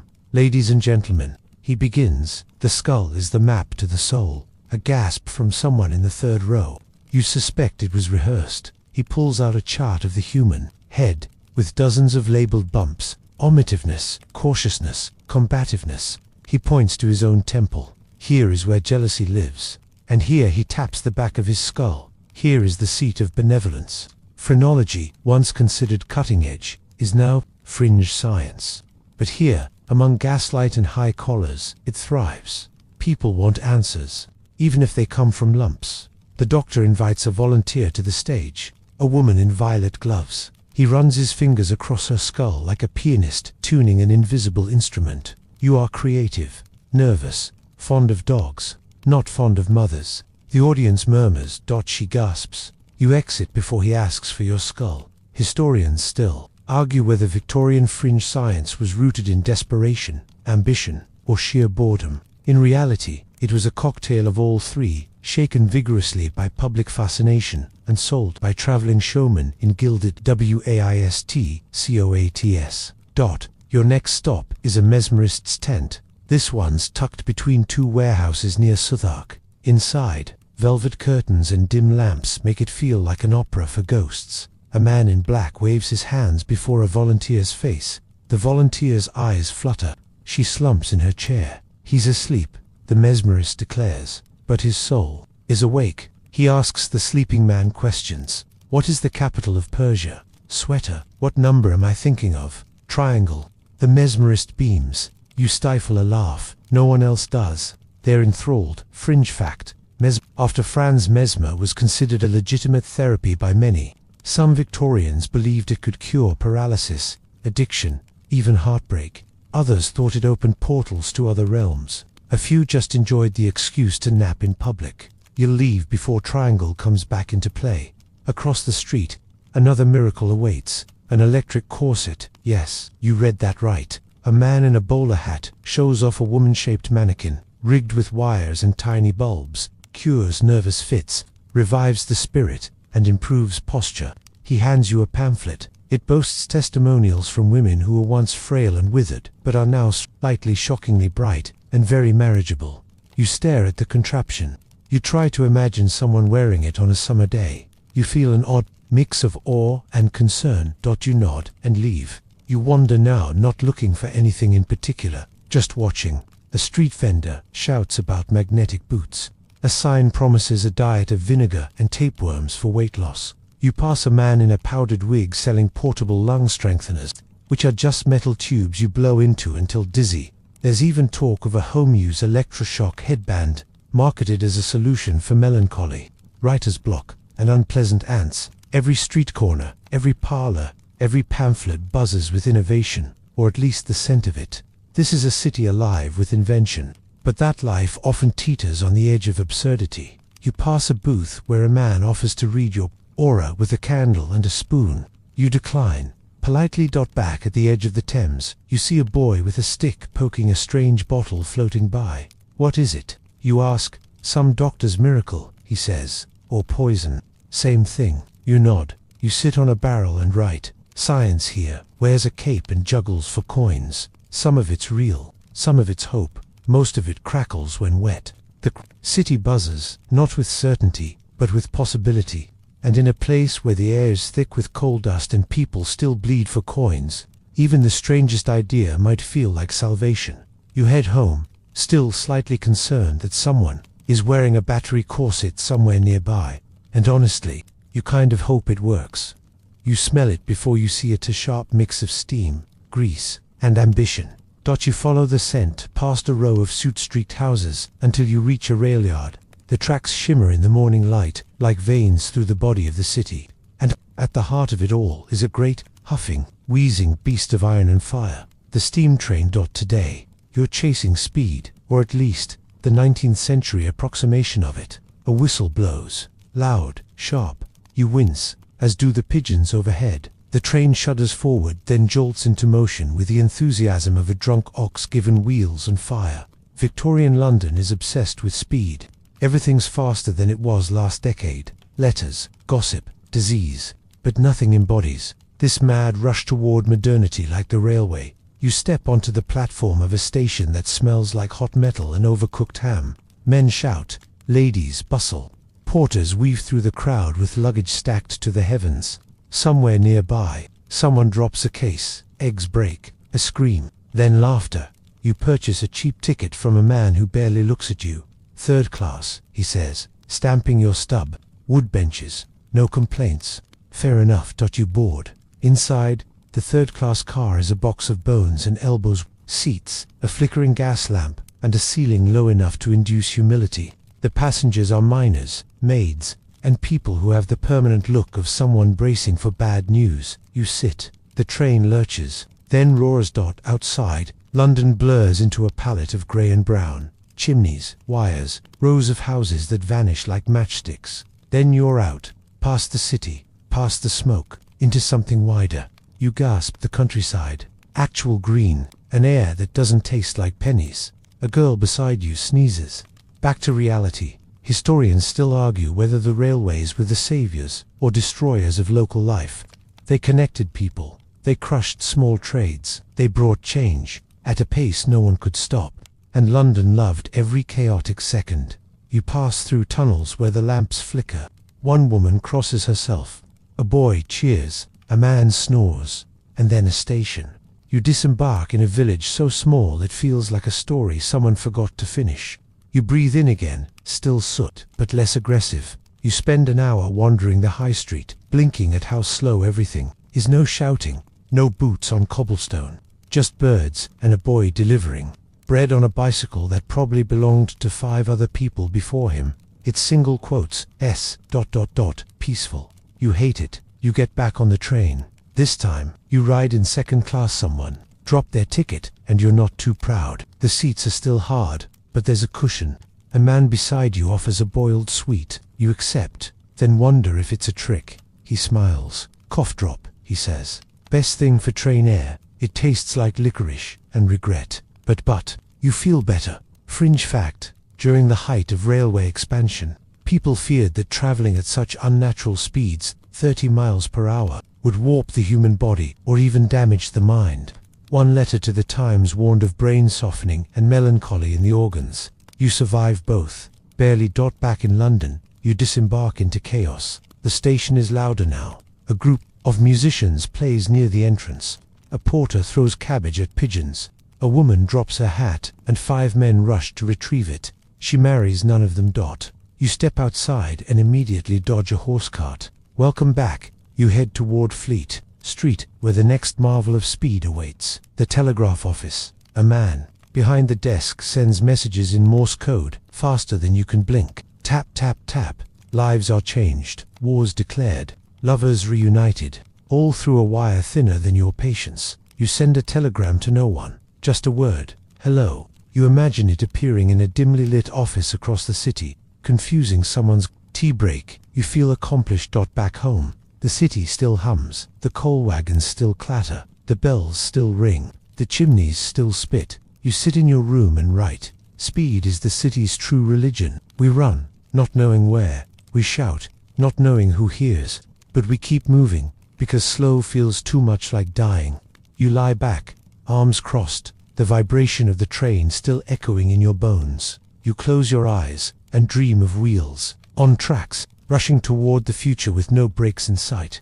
Asterisk, you wake to music. Not the fiddler in the alley, or the piano someone tries to play upstairs on weekends, but something different. A drum, a horn, the deep, distant thump of ceremony. You open the window and see it. A procession moving down the street with slow, deliberate rhythm. Men in uniforms. Flags you don't recognize. Drums echoing off the bricks. Behind them, a camel. Yes, a camel. You blink, but it's still there, padding along beside a man in red and gold robes, leading the creature like it's just another Tuesday. And, in a way, it is. Because today is market day in a section of the city that smells like the world. You follow the music toward the docks, toward the rows of shops and stalls where spices perfume the air and the languages twist like smoke. This is Imperial London, where the sun never sets because it's busy blinding you with everything it has taken. The British Empire at its height is not just ships and soldiers, it's cinnamon, ivory, tea, tobacco, indigo, opium, silk, jade, and cocoa, and it all flows here, into this noisy, fragrant, astonishing part of the city. Historians still argue whether empire was civilizing force or grand-scale theft. Here, standing between a booth selling curry and a shop with golden elephants, in the window, you feel like it's both, depending on who's speaking and who's silent. You pass a Bengali grocer arguing with a Scottish fishmonger about booth space. Neither is backing down. A child with a parrot on her shoulder laughs at them both. Someone sells Turkish delight. Someone else sells authentic Egyptian scarabs carved last week in Camden. A man sings in Arabic. A woman sells beads from Nigeria. A pamphlet promises the glories of empire, with maps, recipes, and stories of adventure. You pick it up. It smells like mildew and misrepresentation. You spot a small crowd gathered around a Chinese tea stall. You push closer. The vendor pours steaming liquid into delicate porcelain cups. A woman next to you says, "It's jasmine," calms the nerves. You sip. It's soft, floral, unfamiliar, and honestly, a relief after weeks of boiled cabbage and meat pies. Fringe fact: tea wasn't just a drink, it was strategy. The East India Company used it to finance conquest, trade, and eventually war. Every sip was history steeped in politics. You keep walking, you pass a man giving a lecture on the glories of British exploration. He gestures toward crates of cocoa, chunks of rubber, and a birdcage with something bright and nervous inside. He says, "We bring them civilization." The bird squawks, you nod, unsure if he's retort, if the parrot disagrees. Deeper into the market, the goods get stranger. Persian rugs, a carved statue labeled Mayan fertility goddess, that probably isn't either. A man tries to sell you a necklace made from sacred African beetle wings. You politely decline. Next to that, a quieter, Butha woman, sewing her skin is brown. Her eyes do not leave her thread. On her table, clothes stitched from many cultures, many colors. She hums something in a language you don't know. You buy a handkerchief. You don't need one. But her silence feels more honest than any sales pitch. You step away and find yourself by the docks. A ship creaks at the wharf, its hull stained with salt and story. Crates are being unloaded marked India, Jamaica, Australia. Men shout in different accents. A sailor sings something about mangoes and malaria. You sit on a bollard and watch. Gibby once told you, everything the rich have came in a crate from somewhere else. You thought he was exaggerating. He wasn't. A boy tries to sell you a souvenir compass used by Captain Cook himself. It is made in Birmingham, carved on the side. You buy it anyway. You eat a flatbread with something spiced and delicious. You don't ask what it is. You just enjoy the burn. Back through the market, the music has picked up again. Drums, flutes, a procession of dancers, swirling fabric and color that seems brighter than anything London usually allows. People cheer. Some join, some just watch. One woman sneers, "Savages." You watch the dancers move like water and think, they seem freer than anyone else I've seen all month. You return to your alley as the sky darkens. The air still carries cardamom, coal smoke, and a faint suggestion of something older than the city itself. In your room, you unwrap the compass. It doesn't point north, but you keep it. You write, "London is built from other people's stories. Their spices, their gods, their gold. The empire doesn't hide. It parades, and sometimes, it dances." You lie down and think about how far all those goods came, how many people never returned from the journey, how much was gained, how much was taken. The city hums. You exhale. The camel, probably on a barge by now, but you still hear the drums. You wake to shouting in the square, but it's not the usual drunks or fishmongers. This is louder, more deliberate, the kind of shouting that comes with banners and boots, and the wild hope that someone, somewhere, is listening. You pull on your coat and follow the sound. Today, you're walking straight into a protest because Victorian London isn't just fog and fashion and filth. It's rage. Organized, articulate, and often quite well-dressed rage. You reach the heart of it near Trafalgar Square. There are hundreds gathered, men in caps, women with stern eyes and rolled-up sleeves, even children perched on shoulders, waving scraps of cardboard like they matter. One man stands on a crate, voice hoarse but determined. "Fair pay for fair work. 10 hours, not 12. We are the machine." It's a workers' rally. You blend into the crowd, feeling the rhythm of it, clapping, stomping, voices braided together into something that feels like music and riot at once. The police stand at the edges, arms crossed, mustaches twitching. Historians still argue whether these gatherings shaped true change or were just pressure valves for a boiling class. But the energy here, it moves, it hums. You feel it in your spine. A woman in a blue bonnet hands you a flyer. The match girls demand safety. You read it. It's about the phosphorus, the jaw rot, the deaths. She says softly, "They think we're disposable, we think otherwise." You nod. She nods back. A quiet alliance. Then the speaker bellows, "London runs on us. Not lords, not landowners. Us." Applause like thunder. Even pigeons scatter.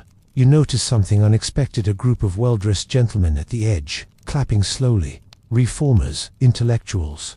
The sort who quote Shakespeare and statistics in the same breath. One says, "We need the working class, they are the country's spine." Another replies, "Yes, but spines can snap." You don't stay to see how that conversation ends. You wander east, toward Whitechapel, where the protests are smaller but angrier. There, it's not about factory hours, it's about housing, rent, bread. A boy yells, "My mum pays a week's wage for a room that leaks from the ceiling and the floor." A woman next to him adds, "And it's warmer in prison." Someone throws a potato, not sure why, but it makes a point.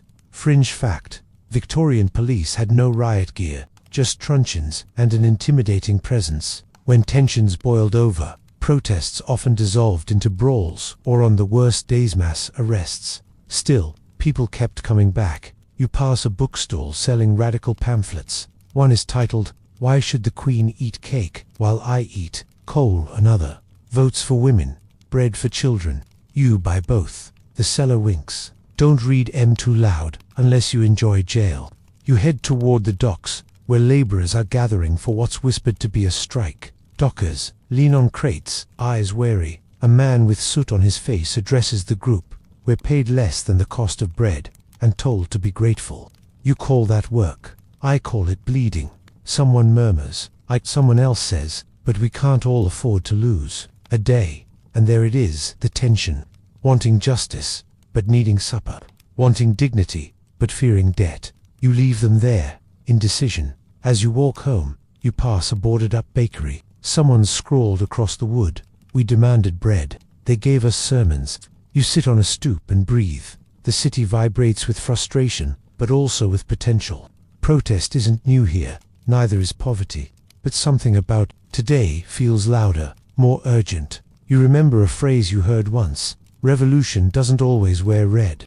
Sometimes it wears soot." Back at your tenement, Mrs. Frobisher watches you from her doorway. You've been marching, just observing. She chuckles. "Careful, the difference disappears when the constable's in a mood."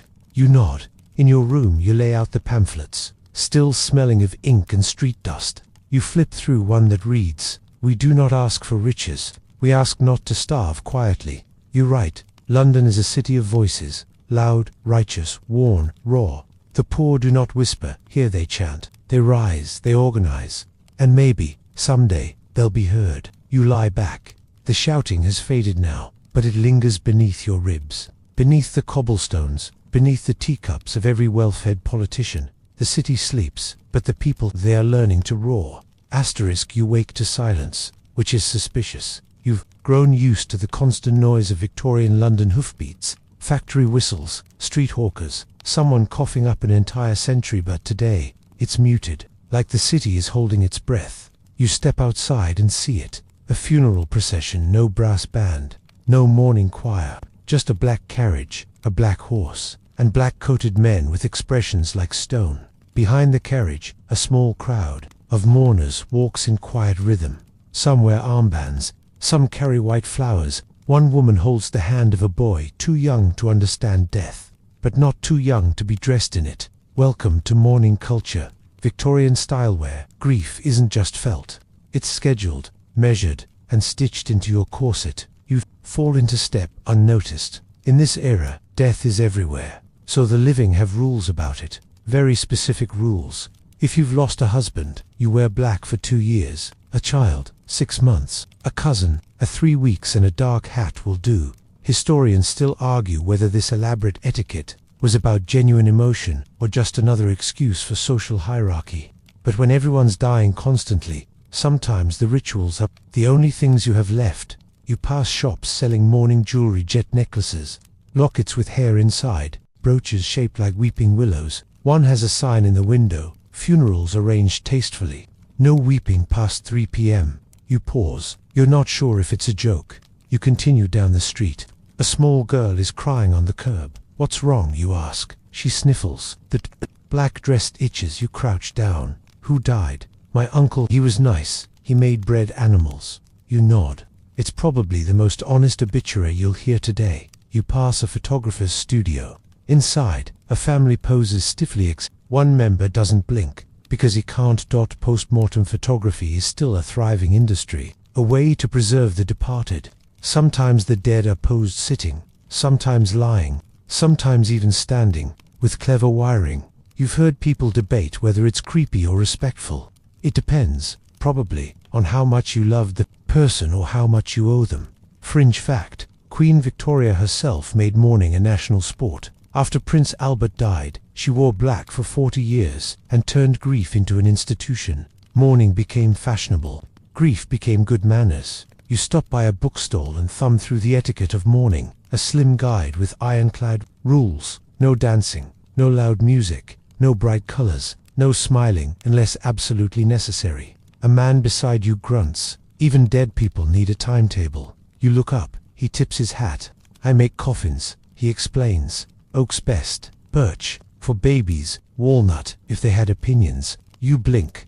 "Do many have opinions?" He grins. "Not after you part ways," before he offers a brochure. The funeral procession winds toward a cemetery at the edge of town. You follow the path past mausoleums, mossy angels, and stones too old to remember. The newer graves are tighter, stacked close. London's running out of room, even for the dead. You find a quiet spot near a willow and sit. A boy nearby recites something by rote. Ashes to ashes, dust to debt. You raise an eyebrow. Debt. His father shrugs. Freudian slip. Oh, just reality. They walk on. You sit there a while, watching crows gather like judgment. In the distance, another funeral begins. Another carriage. Another black ribbon. And somewhere, another tailor is stitching grief into lace. Back in the city, the tone changes. A hearse rattles by, this one much grander. Gold trim plumed horses. People stop to watch. Gibby appears beside you. Must have been rich. How can you tell? No weeping, just counting. You return to your alley as the light dims. A neighbor's door has a black wreath on it. You nod in silent respect.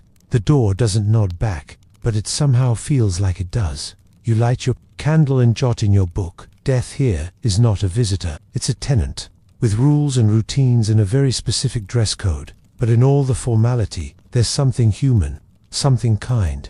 Mourning is theater, but maybe theater helps us survive the silence. You lie down, letting your body remember the weight of the day. Outside, someone weeps softly. Inside, you listen not with pity, but understanding. In Victorian London, grief isn't hidden. It walks with you, sometimes in boots, sometimes in silence, always in black. You wake to the rustle of paper, dozens of sheets fluttering down the stairwell like autumn leaves with opinions. You step into the hallway and catch one mid-fall. Bold letters scream from the page. A most gruesome crime. Read all about it. Ah, right on schedule. Welcome to Victorian London's most addictive pastime after tea and tuberculosis. True crime. You follow the paper trail outside, where a boy in an oversized coat is yelling himself hoarse. Double murder. Blood on the cobbles. The killer still walks among us. People gather, coins jingle, and newspapers change hands faster than conscience. You buy one, not because you care but because everyone does. You skim the front page. A woman strangled in Spitalfields, her body found near the river, clutching a broken watch and a half-eaten apple. Suspects include her landlady, a bootblack, and somehow a mysterious figure with foreign features.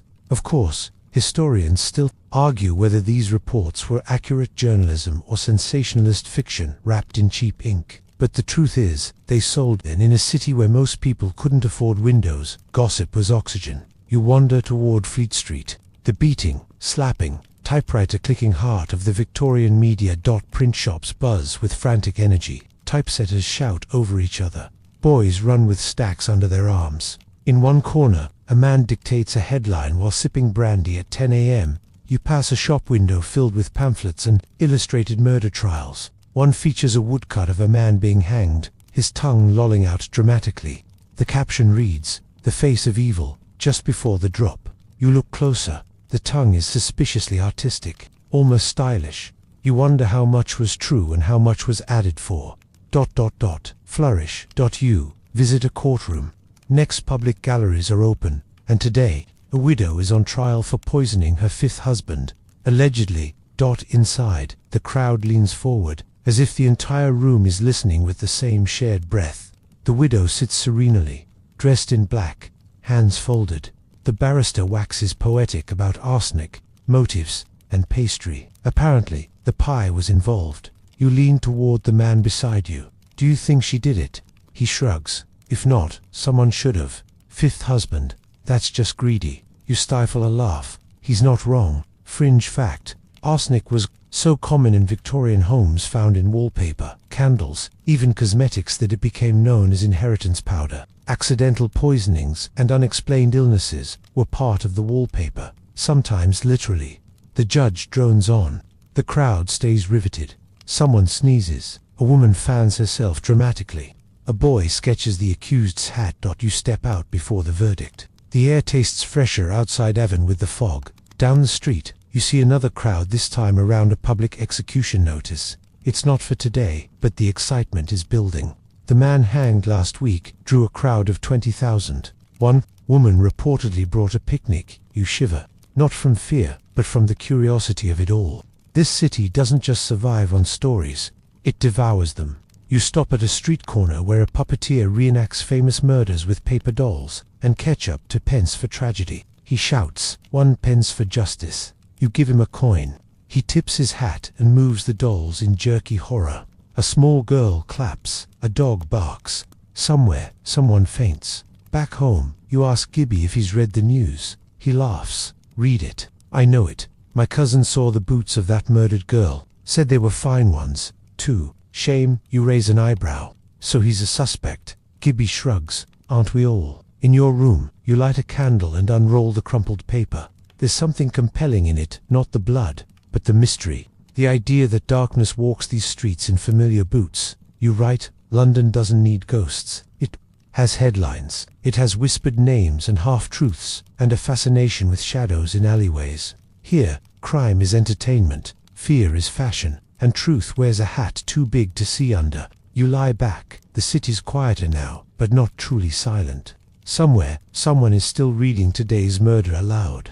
Somewhere, someone else is being accused in a pub, and tomorrow, the presses will hum again.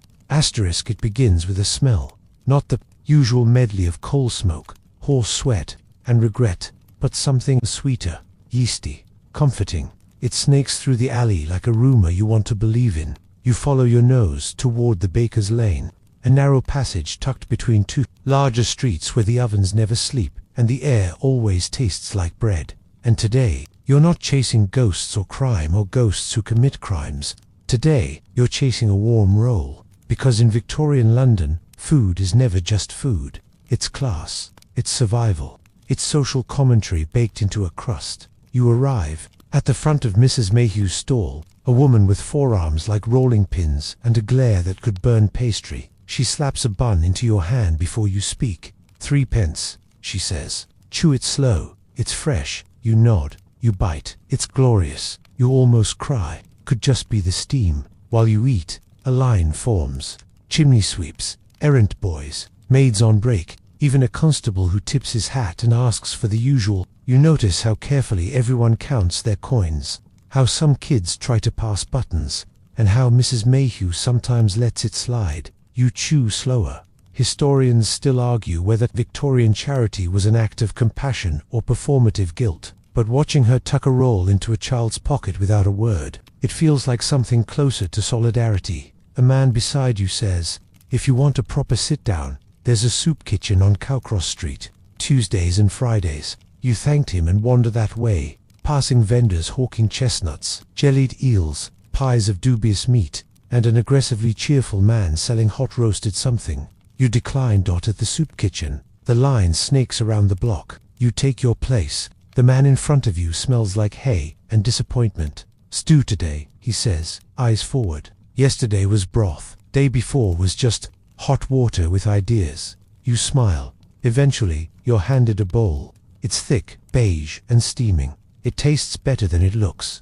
It tastes like survival. Fringe fact: Victorian soup kitchens were often run by churches or social reformers, but many were founded by women middle-class housewives who organized food drives, fundraisers, and feeding programs with the precision of generals. You finish your bowl and offer to help with dishes. A woman in a bonnet nods and hands you a towel. Dry fast. Another wave's coming. You scrub, dry, stack. You overhear things. My youngest hasn't eaten in 2 days. The landlord raised rent again. If I sell my boots, I can buy sugar. You keep drying. Later, you step into a public house, not for drink, but for a penny dinner. Penny dinners are simple. Pay 1 coin, get 1 meal. No judgment, no sermon, just food. Tonight, it's boiled potato, a slice of bread, and a thin sliver of cheese. It's not fancy, but it's warm, and it's yours. You sit beside a man scribbling on the back of an old invoice, writing a letter. You ask a menu, he replies. You blink. For what? For the restaurant I'll open when I'm rich, or at least dry. You nod. He keeps scribbling. Starter, onion soup. Not just water with onions, real soup. Thick. You smile. Main. He grins. Anything but mutton. I've made peace with never chewing again. Outside, the city eats too. In clubs and drawing rooms, the rich consume banquets beneath chandeliers. Their food is fashion. Oysters, puddings, imported pineapples, displayed like trophies. One house you pass has a roast visible through the window. A child presses their face to the glass. A butler closes the curtain. You don't judge, you just walk. You pass a cart labeled Dr. Morton's Portable Digestive Corrector for those who dine too well. You laugh. Then you see a man pushing his cart, chewing something leathery. He nods. Rabbit, stolen it, myself. You nod back. Tastes good. He shrugs. Tastes like rabbit, wishes it was stew. In your room later, you light a candle and open your notebook. You write, food in this city is a mirror. It reflects not just hunger, but hope. It tells you who eats for comfort and who eats for life. And sometimes, even among the crusts, you find kindness and crumbs of dignity. You lie back, full in a way that's not just stomach deep. The city sleeps with one hand on its belly and the other on its dreams. And somewhere, Mrs. Mayhew wipes flour from her forehead and begins kneading tomorrow. This morning, your socks are damp before you've even left the bed. You sigh, the ceiling's dripping again. It's not even raining. Probably just the upstairs neighbor's bath or a very confused pigeon with plumbing experience. You ring, your foot out and step into the hallway, where your breath fogs in front of you, like a ghost rehearsing lines. That's freezing, which means it's the perfect day to explore Victorian indoor life. You start with your own tenement, a masterpiece of collapsing optimism and shared air.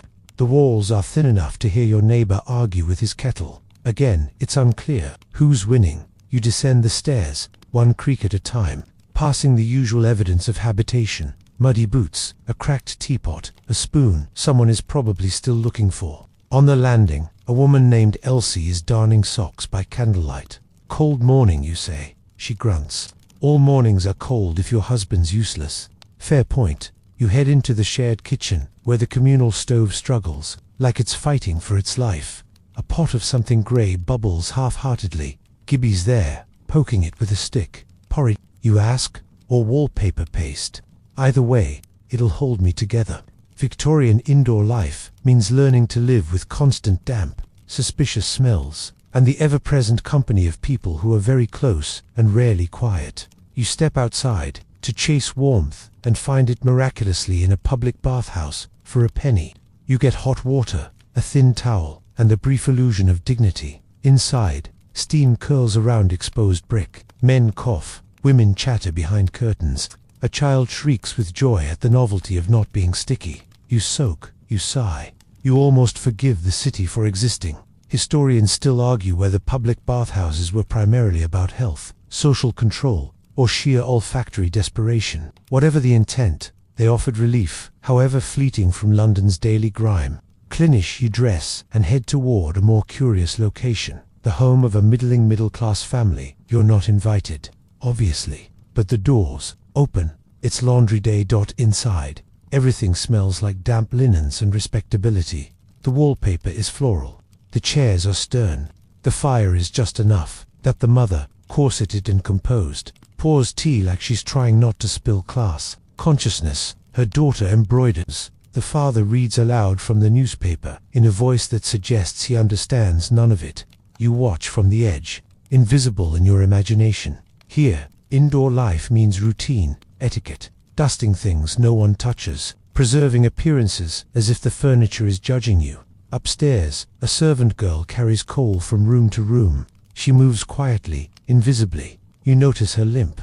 You wonder if anyone else does. Next, you visit a wealthier townhouse. The parlor is grand. Velvet curtains, a piano with sheet music, left open like a status symbol, a dog with a bow. The lady of the house is having a receiving hour.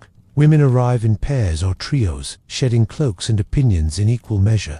They sip tea, whisper rumors, and compliment each other's brooches with weaponized sweetness. You catch snippets. She fainted during the opera, and still married well. The twins are speaking French now, very advanced, or possessed. I hear her new cook is German. That explains the aspic. You wonder what aspic is. You also wonder why anyone eats it. Fringe fact: Victorian indoor life was often theatre, curtains drawn during the day to protect complexions, pianos left untouched for the sake of aesthetics, entire dining sets purchased just to impress one aunt from Surrey. You head back outside, cheeks flushed with borrowed heat and borrowed lives. Before returning home, you duck into a boarding house. It smells of soup and second chances. A dozen people live here, none related, all tethered by rent and resignation. A man plays cards with himself. A woman reads aloud to no one. A child naps in a laundry basket. You sit by the fire. Someone hands you half a biscuit. No words exchanged. Here, indoor life is survival in shared silence. Less show, more soot. But the kindness is real. And the fire is warm. Back in your room, the ceiling still leaks, but your socks are dry again. Somehow.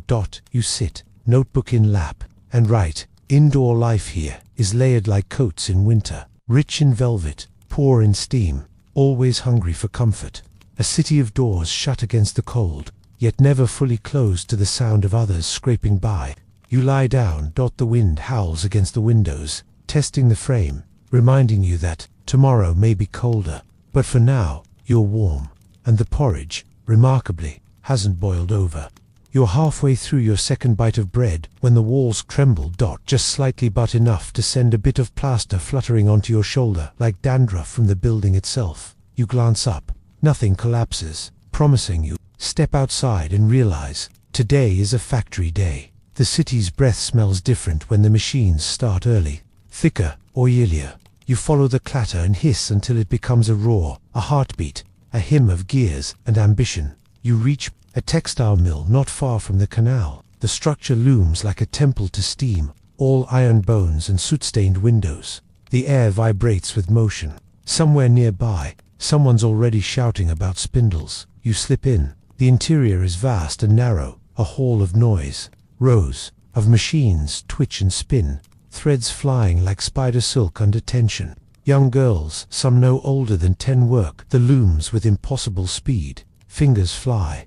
Eyes narrow. One sneezes and nearly loses a button to the machine. It's hot and damp, the kind of damp that clings to your lungs like guilt. You notice the foreman watching, arms crossed. He doesn't speak. He doesn't need to.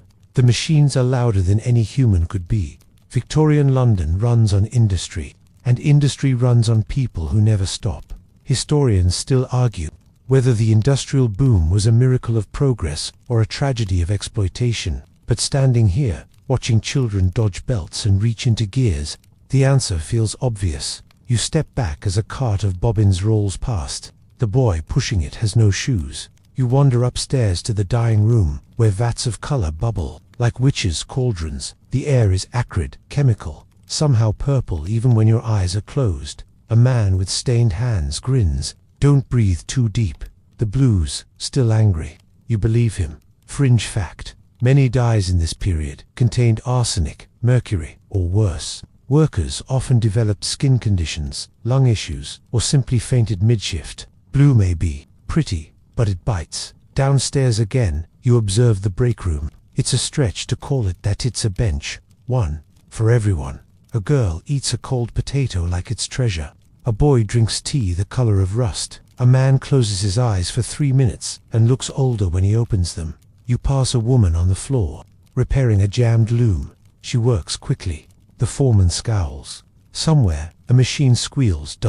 You leave the textile mill. The air outside is worse. Somehow, the chimney is pumping out dark plumes, ribboning across the sky like a warning written in smoke. You head toward a metal foundry. Different rhythm here: clang, clang, hiss. Sparks fly like angry stars. Men with leather aprons hammer glowing iron into submission. The heat is immediate, like stepping into a furnace fueled by fury and caffeine. A foreman shouts, "Keep it hot. If it cools, we start over." One worker wipes his brow with a sleeve that's already soaked. Another coughs. A third simply stares at the forge, as if praying the fire gives out first. You see no women here. You ask why. A man shrugs. Too strong. For us. You suspect he's not joking. You walk on, ears ringing. You find a matchstick factory next. The girls here are pale, quiet, fast. Their fingers move like whispers. They dip wooden sticks into yellow phosphorus with a speed that feels rehearsed and dangerous. You see one girl's jaw, swollen, yellowing. You've heard of it, phossy jaw. The poison rots from the inside. It eats bones like they're sugar cubes. It starts with toothaches. It ends badly. You want to look away. You don't. Single quotes T. One girl drops a match. Everyone flinches. Nothing ignites. This time. You leave. Outside. A delivery boy nearly runs you down. Out of the way. He shouts. His cart is full of stockings. Possibly illegal ones. You tip your hat anyway. Back in your own alley. The contrast stings. Your job might be pointless, but it doesn't melt your face off. You find Gibby patching his boots. Worked the dye rooms once, he says, not looking up. Couldn't smell bread for a week. Just blue. You sit beside him. You don't say much. Later, in your room, you shake soot from your coat and open the window. The smoke from the factories paints the clouds in streaks of grey and orange. It's oddly beautiful, like destruction trying to be a sunset. You write. The machines never sleep.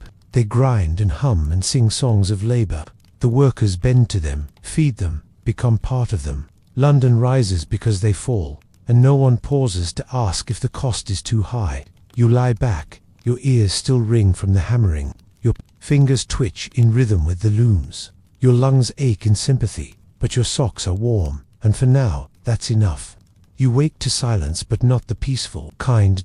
No. This is the eerily perfect silence that only happens when something is about to go very wrong. Then, crack, your window rattles. Distant shouting. A rumble beneath the earth, subtle but unmistakable. Fling open the shutters. Smoke, black, thick, rising, fast, from the far side of the Thames. You're on your feet before you realize it. Running now, not toward danger, of course, just toward curiosity, which in Victorian London is practically the same thing. By the time you reach the bridge, you see it clearly. A warehouse fire, not uncommon. London burns as often as it breathes. But this is bigger. The building is already half gone. Timber collapsing in on itself like a skeleton giving up. Crowds gather, always. Fire draws a crowd like honey draws flies only. These flies bring gossip, cheers, and sometimes sausage rolls. The fire brigade is on Sunbarely. You watch as men with gleaming helmets and red shirts reel out hoses with frantic grace. Buckets pass hand to hand. Someone yells, "Clear the street." Someone else yells, "Where's the ale?" You blink. Yes. Someone's selling beer. Because if London burns, it might as well be festive. Historians still argue whether Victorian firefighting was bravery or chaos. Honestly, watching this, it's both. There's coordination, yes, but also a horse-drawn ladder cart that crashes into a lamppost. The horse doesn't flinch. The lamppost does. You step back as a wall gives way, sending up sparks like some furious 4th of July. People cheer.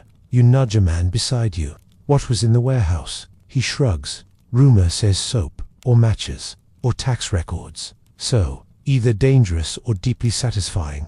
You nod. Fire has its own logic here. It cleanses, it consumes, sometimes it's sabotaged. Sometimes, just bad wiring and worse luck. You walk around the edge of the crowd and nearly trip over a boy named Cobbler. He says, though you doubt that's true. He grins. Saw a rat run out of that building on fire. You blink, and was smoking a cigar.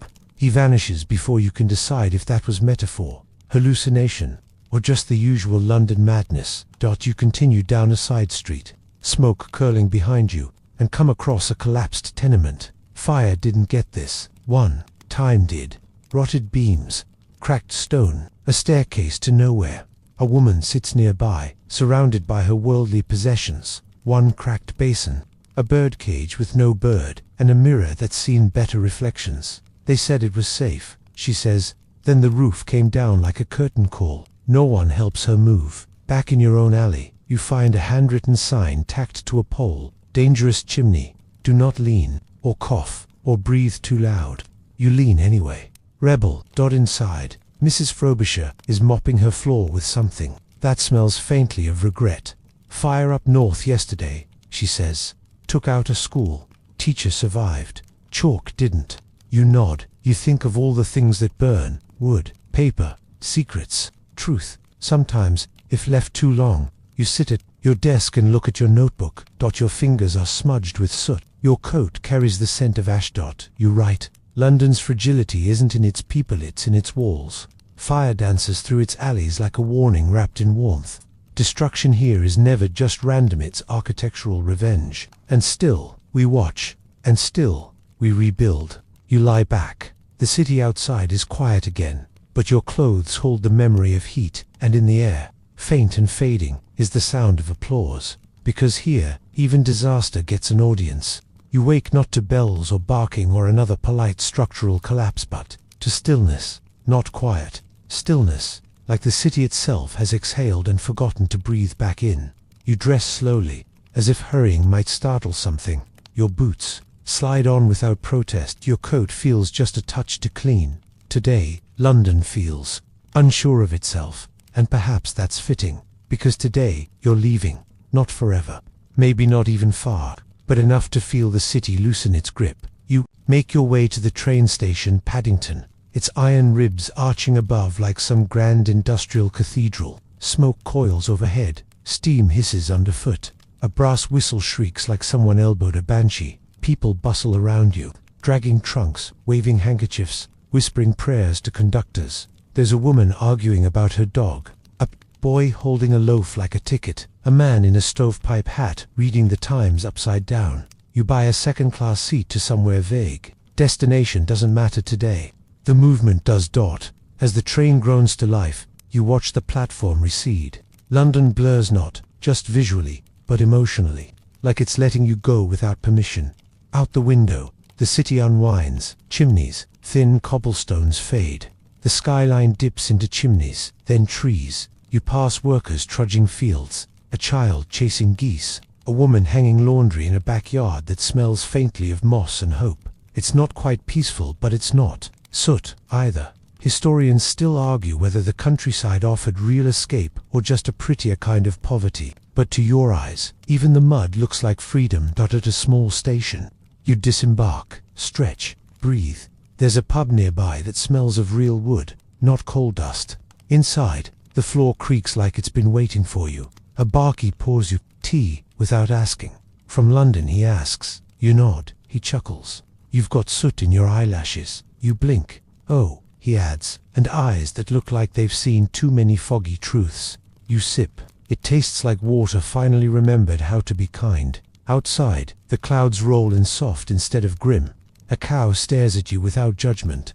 A girl waves for no reason at all. You smile. You walk down a dirt path that forgets to be a road halfway through. The air smells of sheep and something faintly green. Your boots sink a little with each step, as if the land is trying to hold on to you gently. You sit on a rock, wrap your coat tighter, and pull out your notebook for the final time. You write, surviving Victorian London means surviving yourself. The soot in your lungs, the noise in your mind, the ache in your soul, as these become part of you.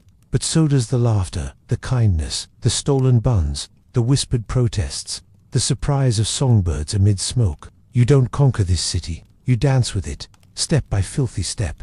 The wind rustles your page. The last sentence curves in the breeze. You lie back against the rock. The clouds drift like slow thoughts. The ground hums beneath you. And for the first time in a long time, there's no fog. Just breath and space, and the faintest, farthest whistle of a train carrying someone else toward the madness. And maybe dash home. And now, here we are. You made it. Through the smoke, the soot, the laughter, the madness. Through porridge mornings and fogs, nights, protest, cries, and whispered gossip. Silent weeping and roaring fires. Through matchstick girls and soot-faced boys. Through chimney climbs and penny dinners. Past parlor rooms and pigeon-haunted rooftops. Through London. And somehow, you're still breathing. That's no small thing. Because this city, pulsing, shivering with industry and uncertainty, was never made to be gentle. It was made to endure. And it teaches you the same. How to find warmth in corners, humor in hardship, and life in the very cracks of the cobblestone. You can still hear the clatter of hooves, the hiss of steam, the distant call of a newspaper boy shouting murder with too much cheer. But it's softer now. You can let it go. Let the soot settle. Let the fog lift. Let your shoulders fall just a little deeper into the bed. No need to brace anymore. No need to run. You're not in Victorian London now. You're here safe still, and surrounded by the quiet hum of your own heartbeat. So close. Your eyes, let the city drift behind you like smoke, curling out of a chimney at dusk. Let its stories settle, and let sleep come like a blanket too warm to fold. End of script. Sweet dreams.